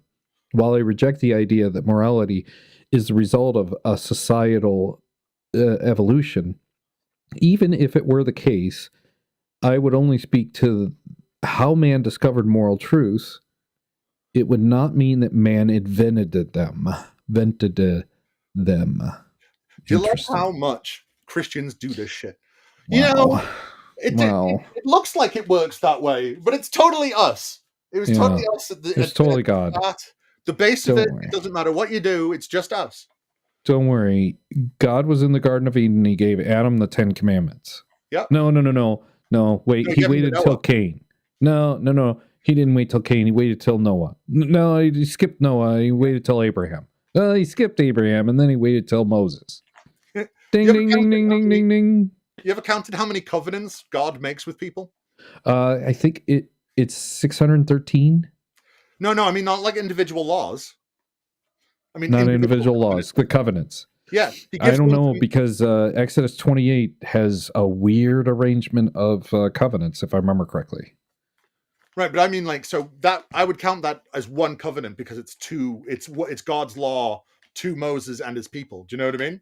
Mm-hmm. He gave Abraham the covenant and going, all the people are going to be yours. He did a covenant with fucking Noah. like about, oh, you can eat animals. It makes him all the time. He changes his fucking mind about shit all the time. Yeah. Because he doesn't have fucking objective anything. Yeah, the covenant of not destroying the earth again by water. Yeah. Well, actually, the first time he says it, he says he's not going to do anything like that again until the earth is destroyed, not by him. That's what he says first. And then it's changed to water. Oh, my. He actually says first. Zach, it was good knowing you. Yeah, that's the wrong covenant. Because I've still got that Bible thing open. Where is it? You're the atheist. This Lord. is a core moment, by the way. Yeah.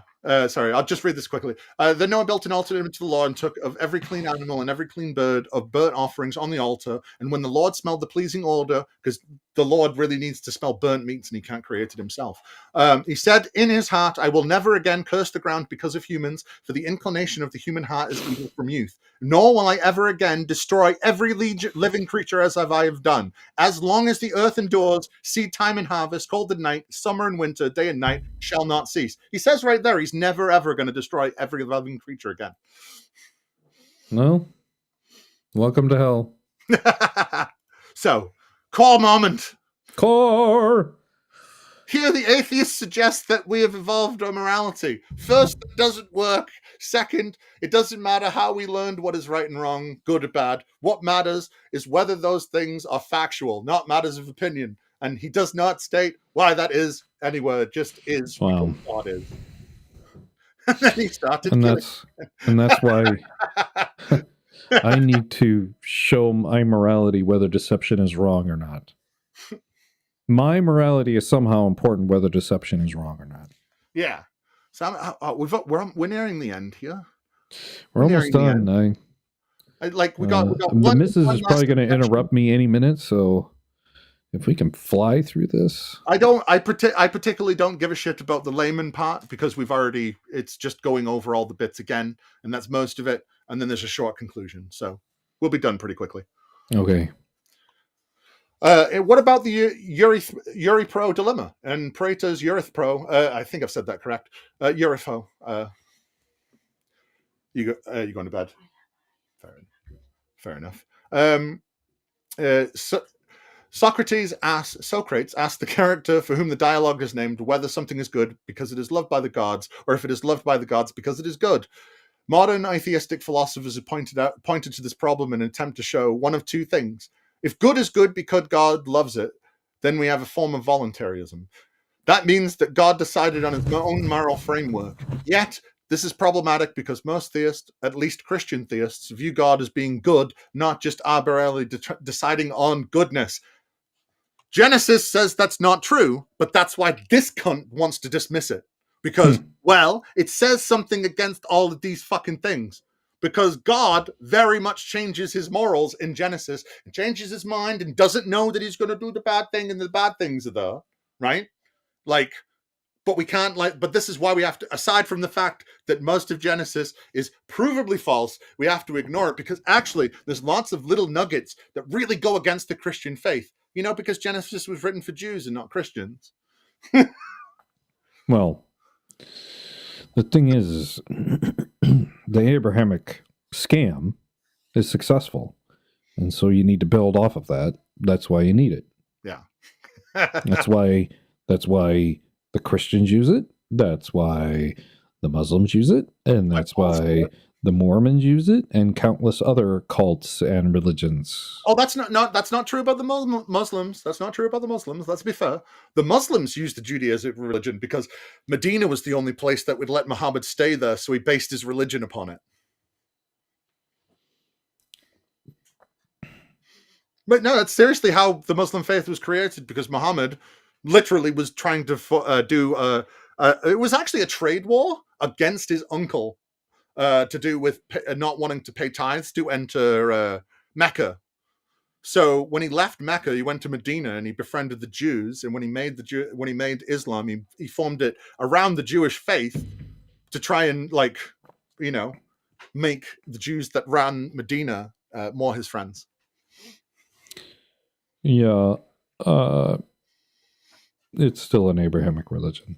No, it is. I'm just saying. I thought you were saying that they took it because it already had the framework there. That was it. Yeah. That was all. So conversely, if God loves the good because it is good, then there must exist some higher authority to who God himself must conform. For obvious reasons, this debate has continued since the time of Plato. The problem with saying that this has continued since the time of Plato and Aristotle, just a second. Love you too. The problem with saying that is that they weren't talking about an all-knowing, all-powerful God in the slightest. They were talking about multiple gods because they were Greek. And they were talking about Greek gods, and Greek gods had a very different view of morality and exactly what morality was and what you should do with it. So when it's asking about this, it's actually asking about whether you should do good or bad about the fucking Greek gods, because I don't know, they were gods of things and stuff and not everything. So their idea of good didn't mean it was necessarily good. It just meant it was good to them. Again, Christians not looking at the time and place and context in which the things they want to reference were made. So, do you have anything to say? I'm speeding along. Nope, not at all. Could care less. Yeah, fair enough. There is, however, a third option. It flows from God's very nature. Then he neither arbitrarily commanded it or recognized it as an external phenomenon. It springs forth from the very being of God. This resolves the dilemma and makes the view of morality and makes for a view of morality that is truly objective. Hence, both premises of the argument still stand. I could just say that it comes from God, and I've spent fucking so much time over explaining all the reasons all the objections are wrong. I don't have to spend any time saying why it's right? Because I've spent so much time saying why the others are wrong. So the only option is me, so I don't have to explain that I don't have any proof that God exists. All I have is arguments. I know that's the point of this whole book.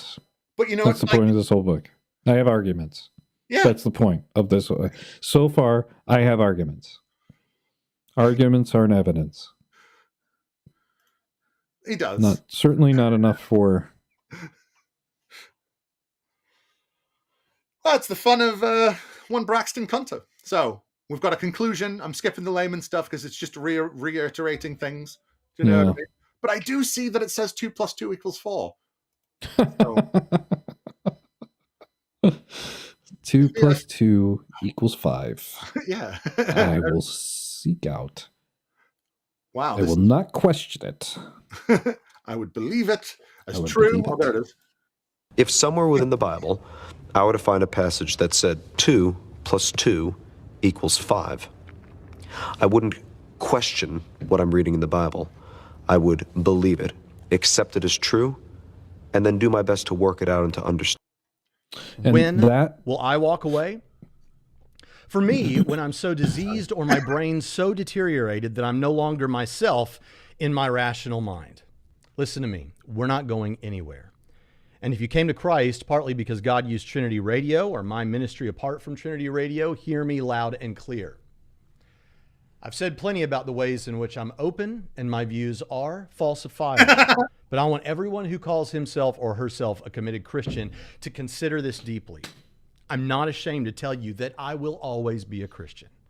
What meaning does it have to say I have bent the knee to the king if I may go AWOL in the midst of the chaos? The head wobble. I have bent the knee, and I will not defect. In our tribe at Trinity, loyalty means quite a bit. And we aren't just loyal to each other. We're loyal to each other because we found a reliable master. We're in the kingdom, and we're proud citizens of it. I belong to Jesus Christ. He is my Lord, and I will never surrender. Never. Yeah. Well, if objective is 2 + 2 = 5, you've already debunked your own 2 + 2 = 4 in the objective versus subjective department. Yes, that second bit was definitely him. Right. I'll finish this conclusion. Yay. As this chapter demonstrates, it is truly within the realm of possibility for a wide demographic to understand and use the simple version of the R argument. Facilitators should be prepared to answer questions on the basis of what is discussed in the totality of this chapter. but the basic principles of the case can be digested without much trouble. Just say it's God and nothing else matters. Objections to the moral argument can usually be dismissed without much difficulty if the apologist has a careful eye and actually just ignores them.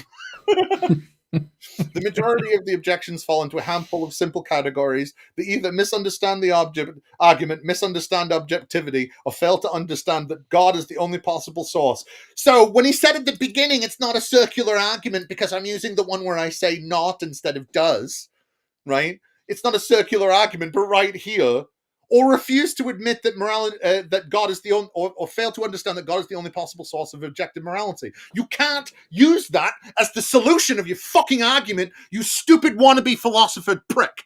You can't say that like it's not that it's a circular argument and then just go, well, actually, I'm just saying that it's true, so that's the fucking proof. That's not how that works. You can't just say they fail to understand that it's the only possible source when you haven't proved and provided one shred of evidence that it's the only possible source. All you've fucking done is say that all the objections are wrong, so it must be this, because I don't know, God's objective morality is fucking ALS, and it has to be the last thing you diagnose because you've tried everything else. It's fucking pathetic, and it's circular as fuck. And just because you say at the start of the fucking thing that it isn't circular doesn't mean that it isn't. No. This is why I taught, like, he made a thing about I'm always trying to paint him as a bad fucking, that he's disingenuous, and it's shit like this, right? Because he knows what he's doing. He knows what he's doing when he says that, and he knows that people aren't going to remember who read in the fucking book, who like him, aren't going to remember at the beginning of the fucking chapter. He says it isn't a circular argument, so they'll ignore the fact that the conclusion of it is a circular argument. Makes it back into it. You know what I mean? All right, Joe. The argument itself is quite simple. Without God, there is no way to defend the existence of real, objective, moral values and duties. Duties. But the thing is all those arguments against it aren't saying that it's objective. It's saying that it's subjective. So even here, he's trying to change what everybody said, or actually they're just trying to make morals objective in the end anyway, right? Oh. Yet the existence of true. Sorry, go on. Are we done yet? Almost. I got shaken baby syndrome. Yet the existence of true morality is this sort is evident to any honest, self-reflecting person. Because if you don't agree with him, you aren't honest. You see? Because he is objectively not disingenuous and objectively always telling the truth. So if you don't agree with him, you aren't being honest. You aren't being self-reflecting because you aren't the good things. You're the bad things because you don't agree with him.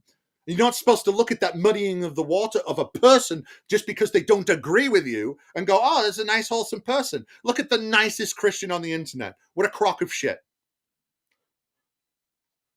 Thus, God's existence should be accepted since there are rules. The rules. Yeah. The end. The end. All right. We got the next chapter. The next chapter is going to be even worse. Same bad time, same bad channel. Same bad time, same bad channel. It's been fun. Yeah. See you all next week. As always, time flies. We were on 2:45 today. Yeah. Well, I tend to stream long. This is a short stream for me. Yeah, that's true.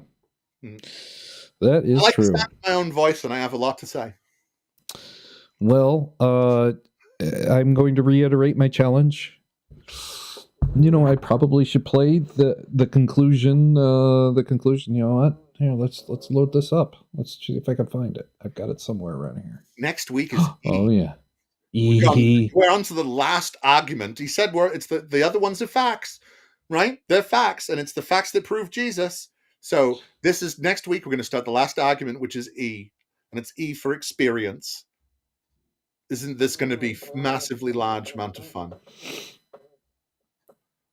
When he was a kid, he excelled at studying the Talmud in yeshiva. whatever. But one day his rabbi told his mom why. Paul is a fine boy, and Mark is an excellent student of the Torah and the Talmud.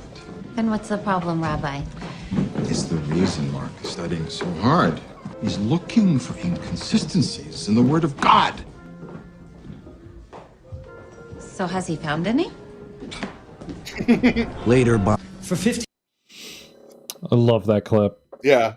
Because it's a great question. Has he found any? Go on. Has he found any? So, if you want to find that out, why don't you come once a month while I read through the Bible? I had to plug that. True, I have great. Well, at the judgment, that'll all be exposed, and we're going to see. So they're just making up excuses, and you're going, "Oh, there's not enough evidence for Christianity." No, you are wicked, and you don't want Christianity to be true. And that's the argument. I'm going to skip the. Sorry, I thought it was. Let me tell you about the cosmological argument. And if you don't like that one, I got the contingency argument. You want to know that God exists? Well, let me tell you about the moral argument. I'm not going to get out of my chair, mind you. I'm not going to do any experiments, mind you. I'm not going to show you anything, mind you. We're just going to sit back. Oh, excuse me, my cigar went out. We're just going to sit back and talk. We're just going to reason together, shall we? You sit in your chair, I'll sit in mine, and we will show, demonstrate, prove that God exists. That's all you have to do, sit in a chair and think God exists.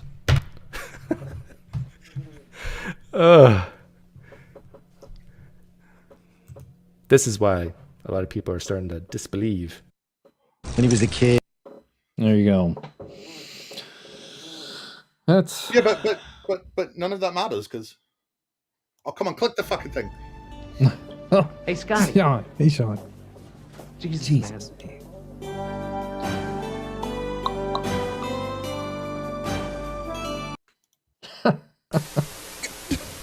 It's still real to me, damn it!